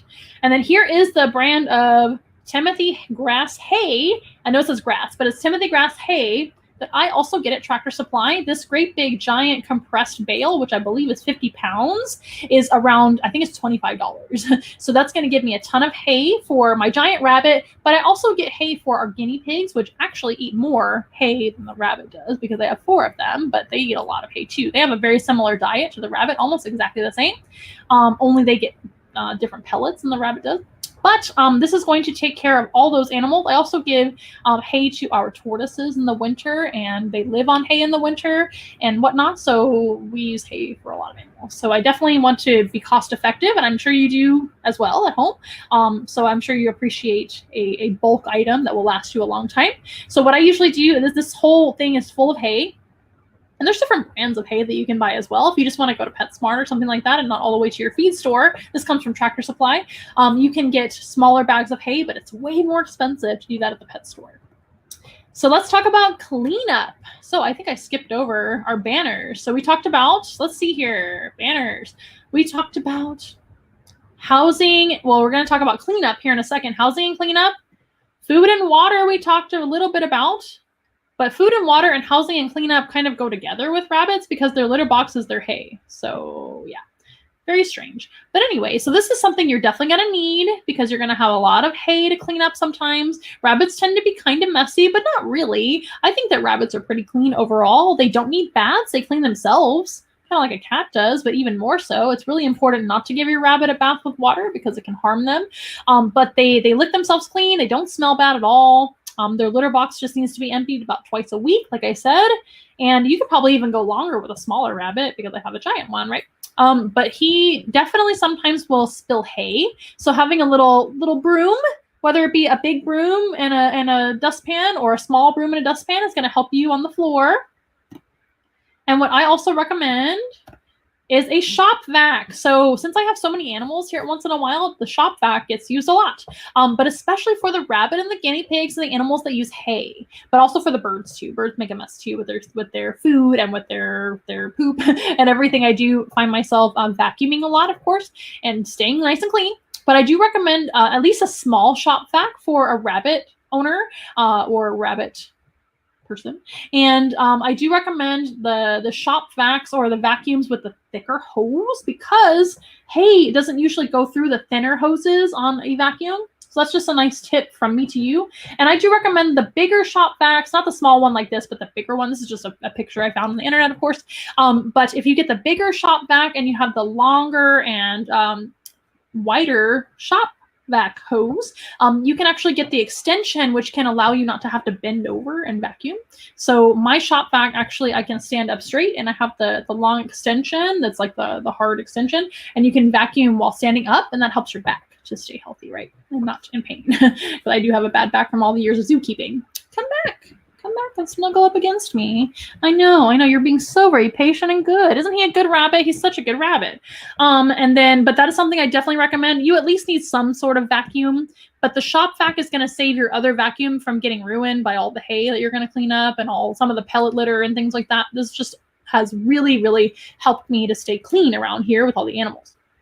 So I recommend that for any pets, honestly, dogs too and cats too, when you have the hair to clean up, and rabbits have hair they shed as well, but also the hay. And this is what I use to disinfect. So when we empty our rabbit litter box, we actually have to disinfect it because on the bottom, you're going to have some urine. No matter how much litter is down there and taking care of all of that, you're still going to have some urine residue and some other things that aren't so nice. And you want to make it smell better and things. So chlorhexidine is a safe solution you can use for any animal, except for amphibians and fish. I don't recommend it for them. But for rabbits, for birds, for anything at all, for humans, you can use chlorhexidine. Chlorhexidine is so safe that you can actually put it in your mouth and not harm you or your animal, so they can lick it. Chlorhexidine is actually used for oral health as well. It's actually what it was originally used for, is helping teeth and gums to stay healthy and things like that. And oral, what do you call it? wounds and problems. So it's safe to actually consume. But what I do is I actually will order a big bottle of chlorhexidine, which is actually on our Amazon wish list. If you want to donate some, that's a great item that we always need. But if you get a great big bottle like this, I'm trying to see how much it is. It's big. It's like this big. It's a big bottle, nice and heavy. I can't remember how much it is. I do apologize. There's small bottles too that you can buy, but I would go ahead and just buy the big bottle because it's not expensive. It's like $20 and it will last you months. It will probably last me a full year if I space it out correctly. But all you have to do is put a couple capfuls in a standard squirt bottle of water. So you have your squirt bottle of water and you have a couple capfuls of chlorhexidine solution, and that will disinfect your animal stuff. So you can spray it on anything. You can actually disinfect your countertops and everything else with chlorhexidine as well. It's what we use around our birds because birds are really sensitive to things like Lysol and bleach especially and things like that. And bleach is really, really harsh for most animals, including humans and children. So chlorhexidine is safe around children and safe around almost every animal you can think of except for fish and amphibians. We don't really recommend using any sort of disinfectants around those animals. We use hot water instead to disinfect those guys. But chlorhexidine is a great solution, literally, for disinfecting your rabbit litter box or the rabbit area in general. You can spray it on their rugs and carpet, and you can spray it on fabrics and things like that to disinfect as well. Sometimes we bring it along with us when we do animal encounters, before and after, encounters with humans, because humans right now are the thing to worry about, right? So we do disinfect with chlorhexidine for pretty much everything in our life. So it is fantastic. That's what I highly recommend for disinfecting animal things, including your litter box when you're cleaning it out. So for cleaning out the litter box, we literally take the whole, oh, that was a good pun, Amanda. I almost missed it. So we literally take the whole litter box, and when it's dirty twice a week and it's nice and full of poop and urine and nastiness, we just take it out and dump it into a trash bag or dump it into the trash. Maybe the organic trash is probably fine too. And we will empty it, hose out the litter box, and then we'll just disinfect it with chlorhexidine solution. Done. And remember, it's watered down, so it lasts a long time. This is another option for your hay. So this would be like if you were to go to PetSmart, Petco, any pet store around that would have hay. It's a smaller amount of Timothy hay, but this is Timothy hay as well, I think, or it could be orchard hay. Timothy or orchard hay is totally fine. That is your two options really that are very good for rabbits. I'm sure there's other options, but you don't want to use alfalfa. So this is a good option for your rabbit to have. And remember, rabbits need hay 24 hours a day. They should always have plenty of fresh hay to eat. You should add hay to their litter box every single day and make sure they have plenty to eat every day. If they're not eating, that is an emergency in a rabbit because they can go into stasis and become sick. So hay should be 80% of their diet. Orchard hay or Timothy hay, right? That is 80% of their diet. That is very easy, right? As long as you have plenty of it. Another thing that rabbits can eat, so I guess we're talking about food and water now. Remember, here it is, food and water, wonderful. So this is, these are a couple of examples, 3 examples actually, of greens that you should feed your rabbit almost on a daily basis. So for us, we actually give our greens and veggies to our animals in the morning, and they really appreciate that. You can also use veggies for training. So we have collard greens, turnip greens, and mustard greens. These are 3 excellent options for your rabbit on a daily basis. They don't need a ton of it. You can probably give them a couple of leaves a day, and that's plenty. You can give them more if you want to, but that can start to make their feces a little bit too runny if they're getting too much wetness in their diet. So we give Sandor just a little bit every day. And sometimes he does training for his vegetables, like sweet potato especially. You can give them sweet potato for treats and bananas for treats sometimes. I don't recommend that every day, though. This is another really cool option for rabbit greens. So remember, rabbits get hay and then they get some greens too. These are your weeds in your lawn. Now, I do not recommend this. I do want to make a disclaimer that I do not recommend this if you know that you use pesticides or use any kind of chemicals on your lawn. In fact, you should always rinse all your vegetables that you get at the grocery store as well, even these vegetables, because most of the time they have pesticides on them, unless they're labeled as such and they don't have anything on them. Always rinse those before giving them to any of your animals. It's extremely important for you as well, and your kids and your animals. But I also do give our animals greens from our yard. So we do have dandelion greens and all sorts of weeds in our yard, which are totally natural grass as well, for guinea pigs and rabbits and some other animals to eat. Tortoises, iguanas that we have here as well. Lots of animals eat greens. And as long as you know that you are not using pesticides or any kind of chemicals on those weeds and grass, you can certainly give them as treats to your rabbit or as their daily greens. There's some clover in there, different weeds. Always do your research to make sure you're not giving your animals toxic plants, though, which is another hazard for them outside. But generally, grass and weeds are perfectly safe for rabbits to eat and guinea pigs and things like that. But if you don't know what you're doing, or you're not sure if you use chemicals or not on your lawn, please just skip that. And you'll want to go back to these instead. So these are very accessible to most of us at the grocery store. We want to make sure and rinse them anyway, just to make sure. But if you're not sure what plants are what, or you don't have familiarity with plants, I studied plants in zookeeping school. Believe it or not, that was one thing that we actually studied. Why would you study plants in zookeeping school? Well, because we feed plants to our animals. We want to make sure and be able to collect the right plants for certain animals that need those plants to be able to eat them. And so I learned all of that, and I know what grows in my yard and what grows locally in my area. So I can make an executive decision and make the right decision and correct decision to make sure I'm not giving poisonous plants to my animals. So that is something that I know how to do. I don't recommend doing that if you don't know how to do that. Does that make sense? I hope it does. But that is another option for rabbits. Here is the pellet brand that I recommend. So for rabbits, once again, they don't really need pellets, but it is a great way to make sure they get some of the vitamins and minerals they need, and it is a great way to raise a baby rabbit. So if you happen to adopt a baby rabbit that's already weaned from mom and no longer drinking milk, of course, and you maybe have adopted a Flemish giant rabbit from a breeder or something like that, like we did, they do need pellets, in my opinion, to grow up correctly. They need to be able to have the correct amount of weight. However, on the Oxbow brand, which I highly recommend. It's the best brand of pellets for rabbits and guinea pigs, Oxbow. They also make hay as well, but it's very expensive, and you don't necessarily have to feed Oxbow hay, because hay is hay, as long as you're feeding the correct kind. However, the Oxbow pellets have the right ingredients in it. They are Timothy hay-based pellets, which is extremely important. There are different types of pellets, and you want to make sure you're getting a Timothy hay-based pellet. And for the Oxbow brand, I definitely trust their judgment as far as the amount. So on the bag or the box or whatever you're buying, it's going to tell you what amount to feed your rabbit for its size, weight, and age. Please follow those instructions. Feed about that they recommend and or less.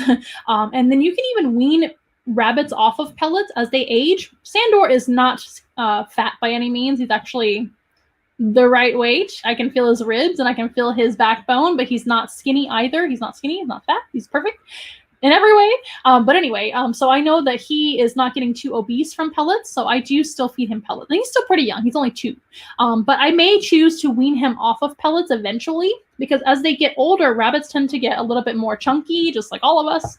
You know, our metabolism slows down and all of that. So they don't necessarily need pellets in their life, but it's not a bad thing to feed them the correct amount of pellets. And you can either feed them pellets in the evening like we do. We always give our animals our pellets. Their pellets, our pellets. Their pellets in the evening. That's just our habit.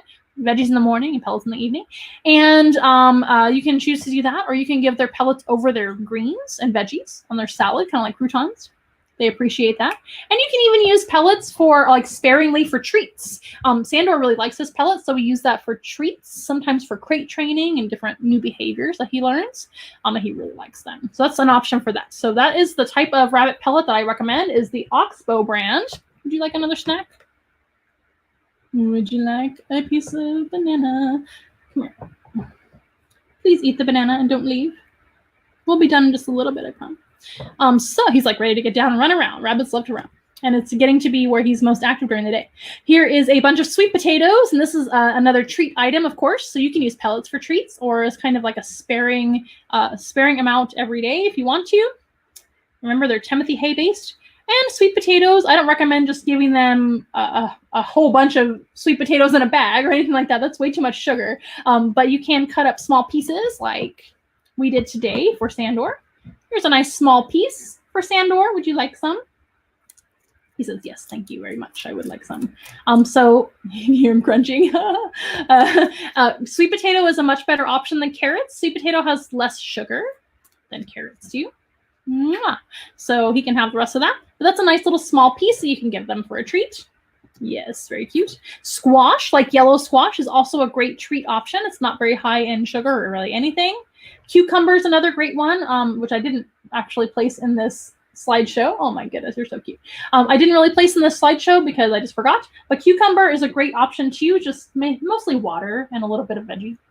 So it's not really going to give them very many calories or anything. Can you settle down for a little bit until we're done? Thank you.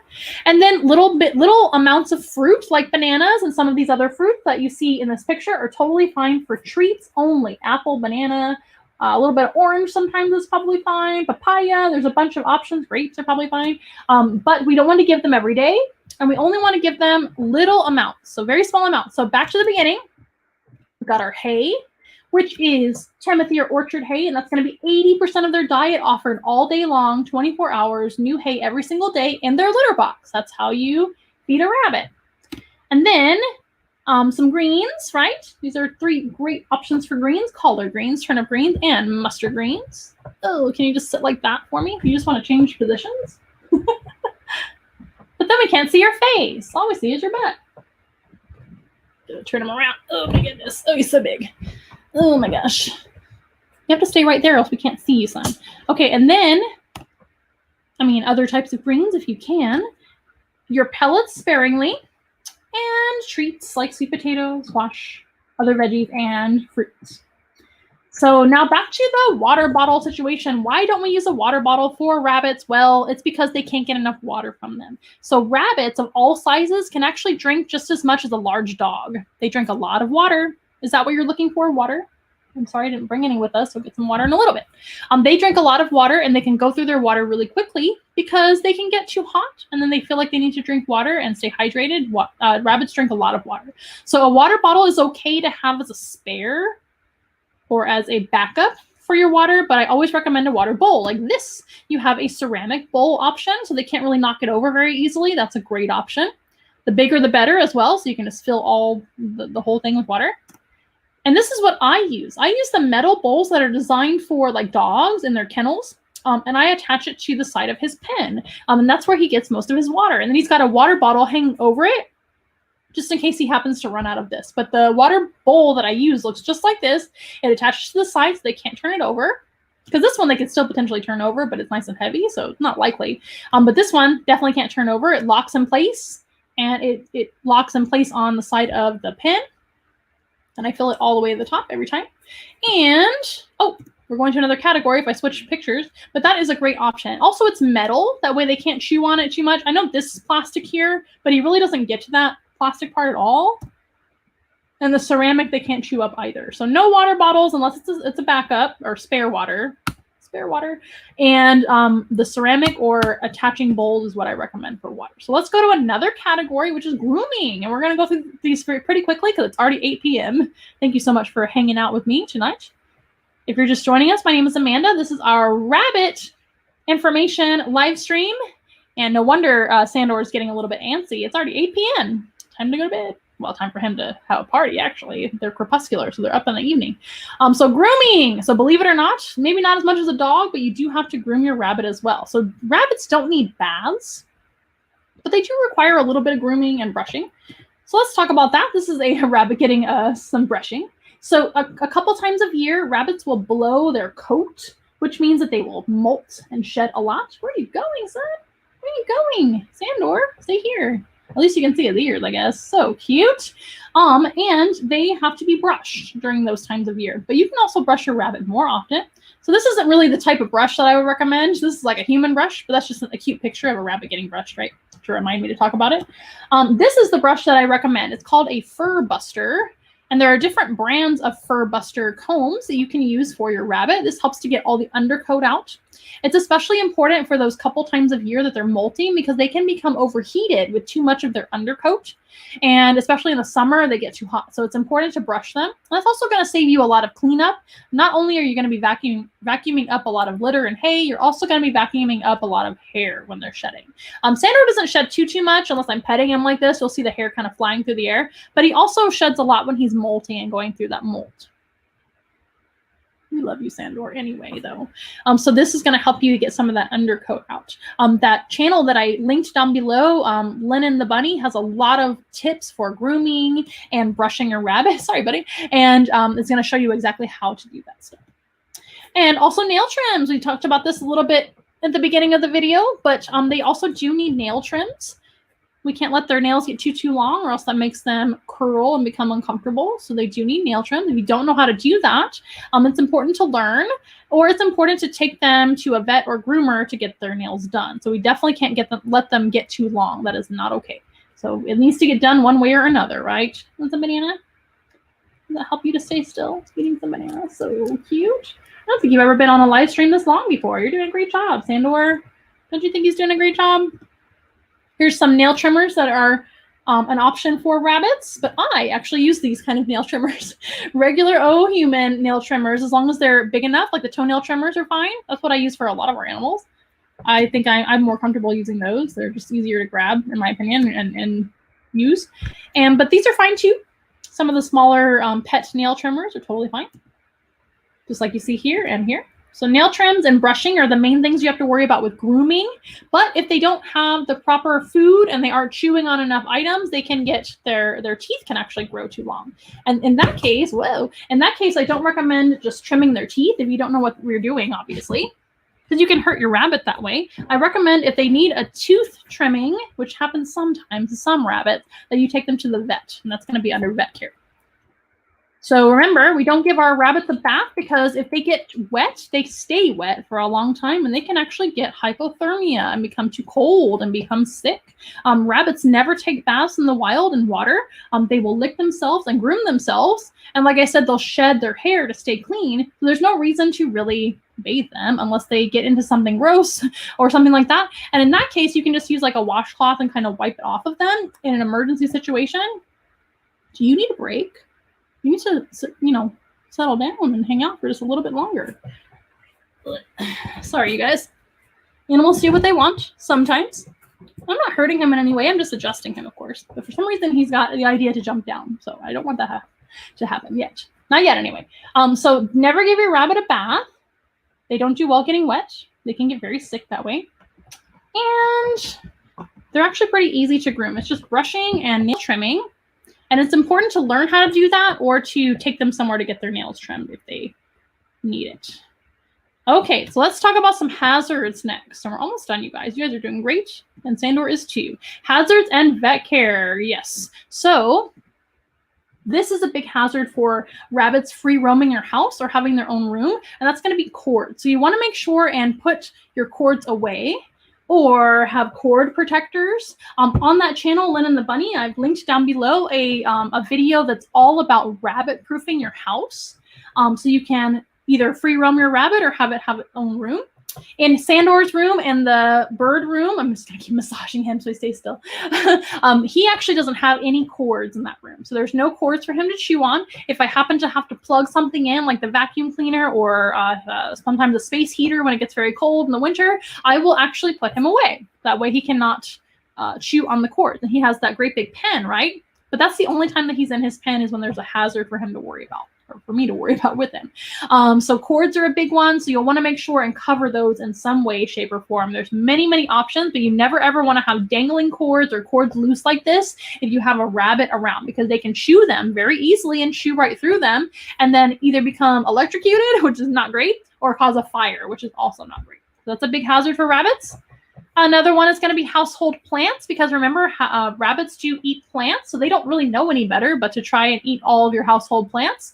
If you have household plants that are, of course, toxic, you want to get rid of those before you have your rabbit around. Or you want to hang them up high or put them up high on a shelf, because rabbits can't climb. So they can't really get to them if they're up high. That's one really great option. This is a lily. I think it's a calla lily, which I know is toxic to animals. So you shouldn't have these in your home if you have cats, dogs, and rabbits free roaming around that can bite into them and get poisoned. So that's a big hazard for rabbits because they naturally want to try and nibble on your plants. And also it's going to destroy your plants if you're concerned about that as well. Even if you have plants that are not toxic, your rabbit may destroy your plants. Now he's happy. He just wanted a massage. Now I understand. Oh goodness, what a high maintenance rabbit. But he does not have any plants in the room that he lives in, so there's nothing to worry about there. And again, if you have household plants and you have a rabbit around, the best thing to do is put them up high so they cannot reach them. Here's another hazard to rabbits potentially, and that is cats and dogs. A lot of people have cats and dogs and rabbits in the same house successfully. You just want to make sure and either supervise their time together, or make sure they have separate spaces where they can get away from each other or remain away from each other. Because cats especially are very good predators of rabbits.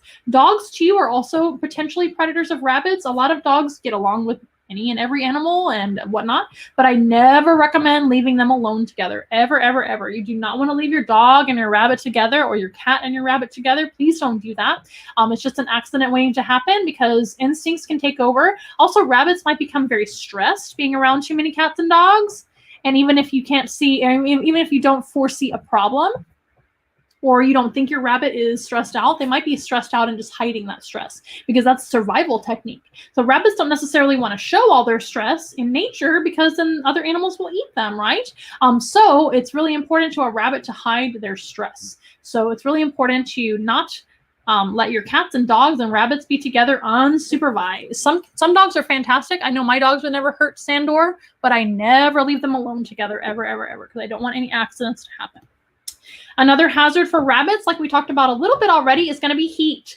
So having your home too hot or having rabbits outside in the heat. If they're living outside, it's especially bad for them because they can't really escape the heat. But rabbits become overheated so very easily, and that can shorten their life expectancy or even kill them. So having too high of temperatures, you want to make sure it's nice and cool.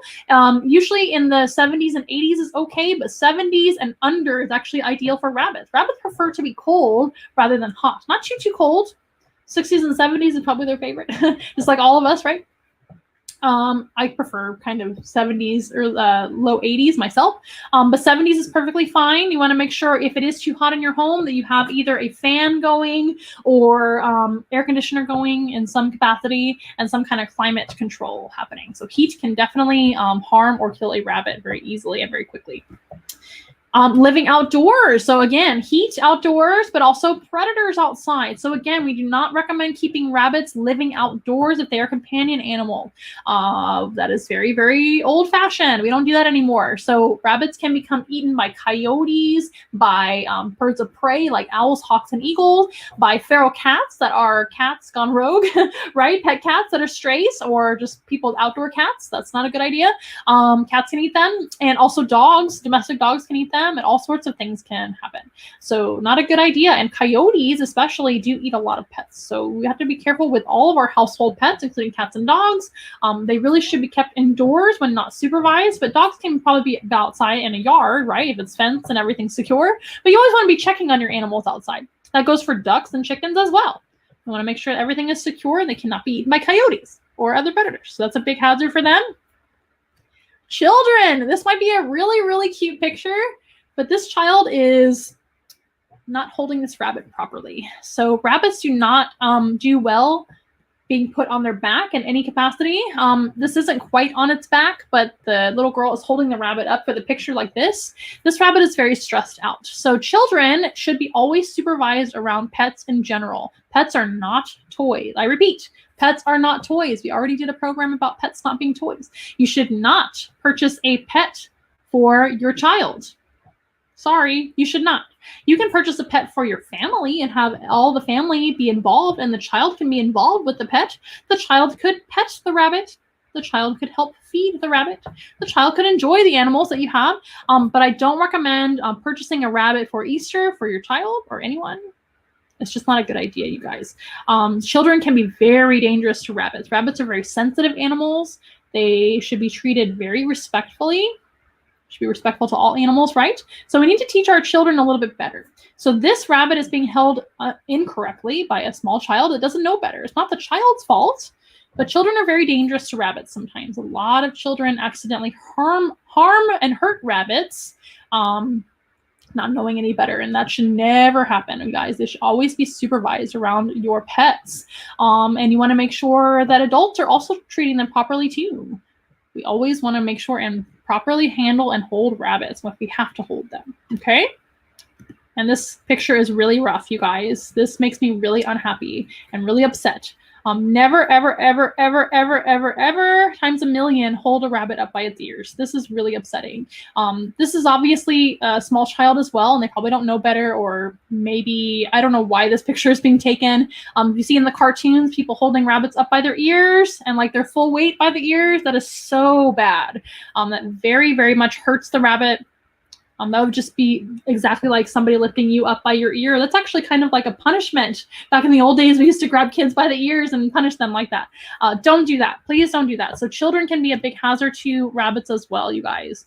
So we just want to make sure that children respect animals and are taught to respect animals. And if they're not respecting the animals, then they don't need to be having pets. And I don't recommend getting rabbits or any pets just for children. That is definitely a stigma we want to get away from. Very old-fashioned. We don't do that anymore, you guys. And rabbits are not pets for Easter or toys for Easter. They're not toys at all. They are living animals and deserve respect. So children can be a big problem for rabbits too. A lot of rabbits don't live very long in households full of children that are not supervised. So let's make sure and do better, you guys. Right, Sandor? Right. So yes, we don't do that. Do not do this. So let's talk about vet care. It's always important with any type of animal in general, whether they be domestic, exotic, etc., to have a vet that understands that animal on call at all times, right? Well, maybe not at all times. It's not really possible. You should always have an emergency vet in mind if you have an emergency, because emergencies often happen on Saturdays and Sundays when other vets are closed. So have an emergency vet in your phone just in case, or at your convenience to call just in case, and go on in if you have an emergency. There's lots of emergencies that can happen with rabbits and any animal. And again, that channel that I'm recommending, Lynn and the Bunny, she covers all sorts of emergency situations and things you need to know about rabbits. There's so much information out there. Do all your research and do correct research from people that know what they're talking about, right?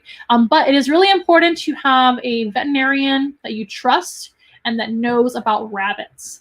That is so important. You can't just take a rabbit to any old dog and cat vet. You just can't.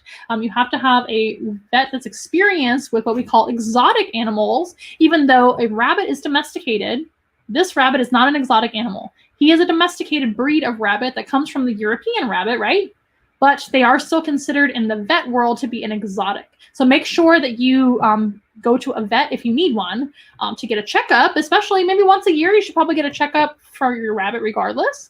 But for any sort of emergency or health issue, please always visit a rabbit vet that knows rabbits and has experience with rabbits. That's very important. Otherwise, you shouldn't adopt one because you're always going to have that one time when you think you're never going to have an emergency. It does happen. Animals do get sick. I mean, it just happens. No matter how well how well you take care of them and how well they are, they can get sick at any time. So really important in emergency situations or for regular checkups that you have a vet that knows what they're doing with rabbits specifically, because they're not cats and they're not dogs. They're very different. Here is what I was talking about with the teeth. So if you have a rabbit that is not chewing enough hay and not eating enough hay and not eating the right diet and not getting enough toys to chew on, they can overgrow their teeth. Rabbits are lagomorphs. They're similar to rodents where their teeth never stop growing in the front. This is a great example of their teeth. You see there's actually 4 teeth on the bottom here. 1, 2, 3, and 4 teeth, and 2 on the top. That actually might be the opposite. Anyway, rabbits do have incisors that never stop growing. I think it's actually 4 on the top and 2 on the bottom, but this looks like 4. I'm going to double check later. But anyway, they do have very long incisors, regardless of the number of them, that do grow out continuously. So if they're getting the proper diet of hay and chewing on the hay all day long, they should be, and also getting things to chew on like toys, they shouldn't ever have a problem with their teeth overgrowing. But if you do have a teeth problem with rabbits, you should always take them to the vet. Never ever try to trim their teeth yourself. They can file them like this, or they can trim them as well. And that, again, has to be a very experienced vet with rabbits and with teeth problems with rabbits. All right, so let's talk about the fun stuff. We got all the scary things out of the way. Really quick, we're going to talk about socializing, training, and enrichment. This is important for almost every pet that you could adopt. Socializing / training and enrichment. So when it comes to training with a rabbit, most of the time we're talking about socializing, which is why I said socializing, training, and then enrichment all in one category. And this is actually the last category we're going to cover. So thank you so much for all your patience. And then I'll cover some questions that you guys may have on the comments.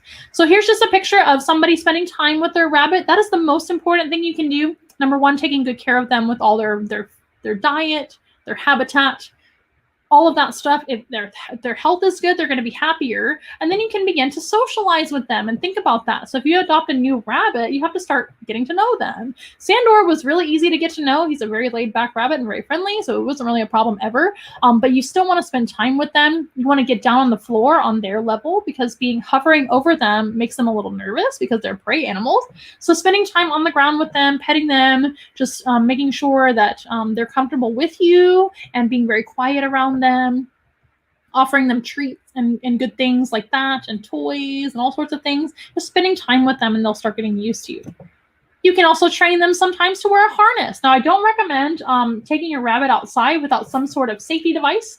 You either want to have like an enclosure of some kind outside if you're doing an outdoor activity with them, or having outdoor time with them like Sandor does on programs sometimes.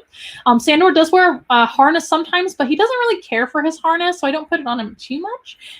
Some rabbits don't mind the harness at all. This is a nice soft harness, which is what I recommend for rabbits, because rabbits, if they start running, that can actually put pressure on the body. I don't recommend you guys using a harness at all if you're not, taught how to use it properly. We want to make sure it's fitted properly. It's not too tight, not too loose.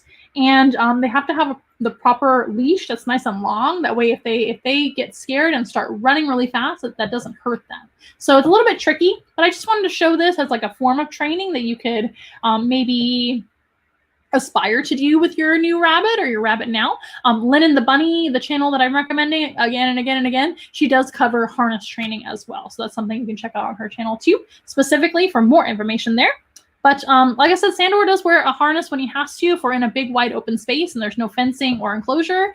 However, it's pretty rare, so he doesn't wear a harness very often. But some rabbits really don't mind it at all. And I might try some different options of different harnesses with him and see if he likes some better. I haven't had a chance to do that yet, but that's one option for training, right? So that's something you can do with them.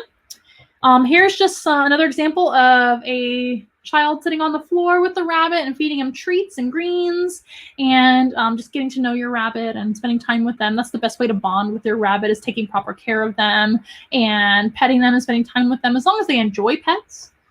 If they don't enjoy pets yet, they can learn to enjoy them, but rabbits for the most part do like to be scratched on the cheeks and scratched on the head and massages, as long as they're relaxed and comfortable with you. And if you're giving them snacks, it's usually a done deal. So spending lots and lots of time. Again, that same channel, Lennon the Bunny, has lots of information about socializing and bonding with your rabbit and spending time with your rabbit. That's going to be a form of training too. Now let's talk about enrichment. Yay, enrichment. That's the end of this banner here, right? So enrichment can be all sorts of things. You want to make sure and have safe enrichment for your rabbit, but things to chew on like wicker and wood and all sorts of wonderful things are available for rabbits, as long as they're safe, as long as they're untreated wood, like we talked about before. Rabbits really enjoy enrichment. It takes some time to get to know what your rabbit likes. Sandor doesn't really like that many things for enrichment. Most of what he likes is going to be attention and food. But he does like a few things. He likes to dig in packing paper, and what else do you like? We like these mats to hang out on. So we can do all sorts of enrichment, and there's lots of ideas online that you can think of, as long as they're safe for your rabbit. So do your research before just giving them anything, right? Here's some more examples, the same kind of stuff. These are just really cute pictures I wanted to show you guys. These are very small dwarf rabbits in comparison to Sandor. Sandor makes everything look tiny. And you can get really creative. Here's like a cardboard. I guess this was like maybe for storing or packing things. Or maybe it's specifically made for this, but it looks like somebody got creative with some packing material. It's cardboard. Cardboard is a great enrichment item that most rabbits really like. And it looks like they put cilantro, which is a great treat, and greens for your rabbits. Here's a really neat one that I use a lot. Is going to be a paper roll, so like a paper towel roll. You can use that. It's cardboard, right? And they can chew it up, and you can put their food in it. And they have a whole bunch of toys that the rabbit can like dig around in and maybe play around in. And of course, that cilantro, that's what the rabbit went straight for, because of course, food comes first. And then a good old, guys, it's been a long day. A good old cardboard box with some grass in it. It looks like it's grass or some kind of greens. Remember, don't use grass in your yard unless you know for sure that you are not using chemicals on your lawn, or nobody is. But I often use grass for enrichment and for greens for the animals, because I know that we don't use chemicals on our lawn. But that's a great idea. You can put leaves or greens or veggies inside of a cardboard box and let your rabbit chew the box and chew the veggie. That's a great idea and very inexpensive. You can enrich all of your animals' lives without getting too expensive. There are some enrichment items that are more expensive than others, right?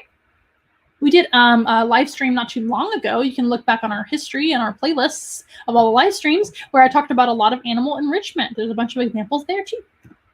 And here's a really cool toy. I think I have this exact toy. It's just gotten destroyed by now by our birds and rabbit because they share it. Sometimes I'll switch them back and forth to different enclosures. But this is a wicker toy with a bunch of hanging wood items. It's all natural wood with no paint and no treatment on it. Oh, you're being so good now. What a good boy. Do you want a treat? Do you want a treat? Would you like some? No, you're just sleeping. No problem. He's kind of like sleeping with his eyes half open. Resting. But this is a great toy that I really like. I think I got it on Amazon. Very, very natural. I don't really like the colored woods or the painted woods very much. It just makes me feel better to know they're all natural. Here's a wicker hide for rabbits. I bet Sandor wouldn't fit in this, but some rabbits would. And they can chew on it as well.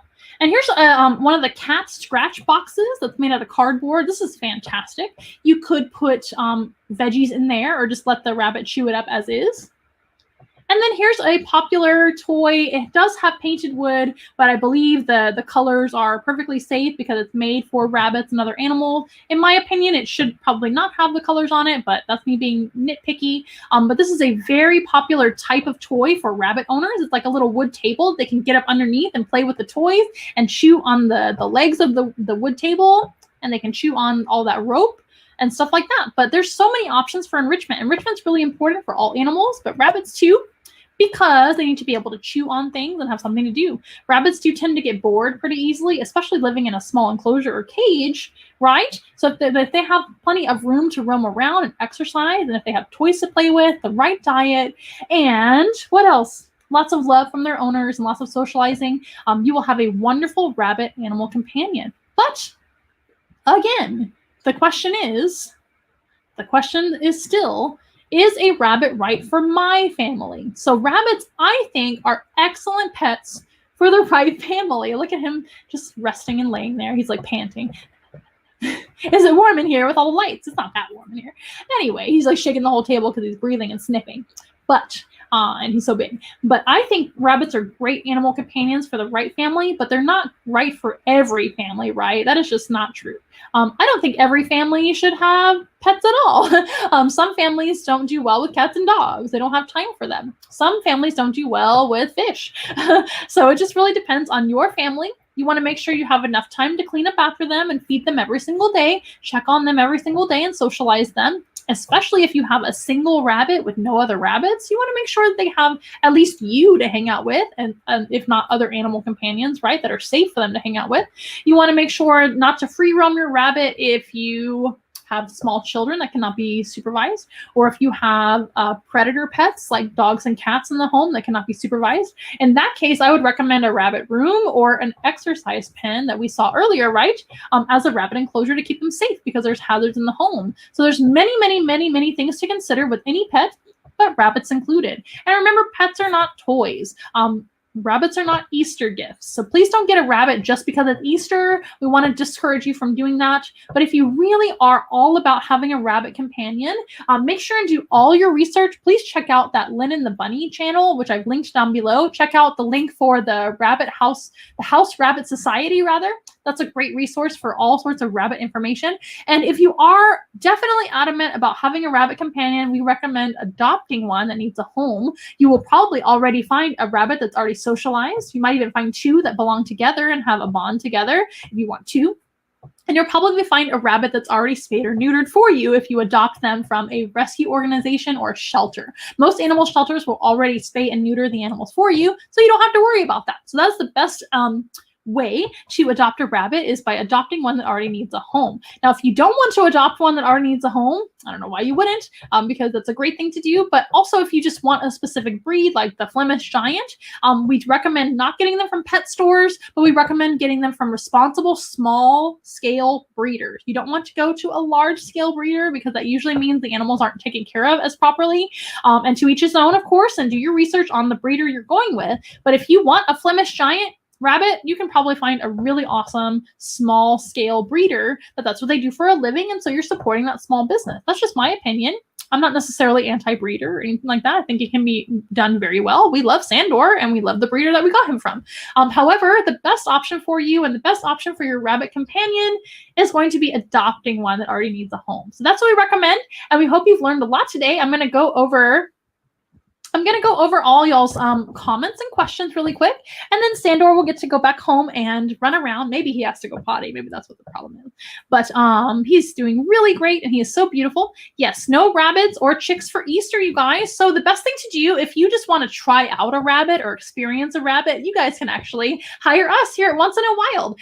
If you are in the San Antonio, Texas area or surrounding cities, we are more than happy to rent out our rabbit to you, if you will. So you can hire Sandor and us for a rabbit encounter if you like, for Easter or any other time, and you can try out a rabbit that way. You can also volunteer at a local shelter that has rabbits too and help take care of them if you just want to be around rabbits and try them out.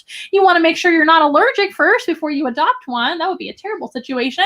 And please do not just impulse buy any animal whatsoever. That also includes chicks and ducklings as well. So we may do another video all about ducklings, because as you guys know, we have ducks here at Once in a Wild. And if you want to meet some ducks, please hire us for an animal encounter. If you're not in the San Antonio, Texas area, you can also hire us for a Zoom animal encounter, which is really similar to this, only you get to pick the animals that you meet. If you want to just talk about Sandor and watch him and get to know him virtually, we can just talk about Sandor the entire encounter. But you can actually pick up to 8 animal species to learn about for your Zoom room animal encounter, which is custom to you. Those are really great for birthdays and classrooms and all sorts of virtual gatherings that are really fun. And of course, here in person, you can meet our animals in person too here in San Antonio. If you are interested, we have our Pet Fest coming up this Saturday on the 27th of March, and Sandor is going to be at that event. And also April 3rd, get your tickets ahead of time, please, because that is a limited event, and that is going to be our Extravaganza, which is an event that we are collaborating with Once Upon a Party, which is our wonderful friends over there that are the Disney characters that you guys love and know. But Sandor will be at both of those encounters. Sorry if I'm getting tongue-tied today. It's been a very long day. We've had all sorts of classroom Zoom encounters today that I've been talking all day long, so please forgive me. I hope this has made a lot of sense. I hope you have learned a lot about animal care and rabbit care specifically. Let me see what you guys have to say down below. I think I answered all your questions here. He does have a good sense of smell. I answered that question. He's probably smelling all the treats that he didn't want. Now he's going to wipe his little face. So rabbits are really good at grooming themselves. You see him doing that right now. Oh, very good. You use the brand of, I would assume, hay or food, maybe, for the dwarf hamster. Please don't leave, Sandor. Very, very good. Oxbow is a good brand, if that's what you're talking about. You, your grandma, and the triplets think that Sandor is doing great, and so am I. Thank you so much. You say that's excellent advice about the kids and pets. Yes, so it's really important no matter what kind of pet you have. It could be a dog, a cat, a rabbit, a fish, a bird. All of those animals should not be left alone with small children or young children in general. I don't think that they make very good pet owners because children don't know any better and they might be a little bit too rough. Some kids are fantastic with animals, but it all just depends. And you probably know your kids better than I do, right? However, I think that they should never be left alone with those animals. We want to make sure that everybody's safe, the kids and the pets alike. So I hope you've learned a whole lot today. And I know this was a very long encounter with one animal, but I wanted to make sure and educate you guys on pet rabbit care because I know it's Easter season coming up, but we don't want to encourage you guys to get rabbits for Easter. Instead, you can hire us and meet Sandor in person or virtually. He's about to leave. And also you can, what was the other thing I was going to say? I'm not really sure what I was going to say, but that's all I have to say today. I hope you learned a lot, and we'll see you guys next time right here at Once in a While next Wednesday at 6:30 p.m. Central. Bye, guys. We are nothing close to ordinary, but we love to be your friend. Hold our hands and let's have fun together, singing as loud as you can. Everybody singing once in a while. Together. Once in a while. I want to hear you say once in a while. And that's the fun for me and you.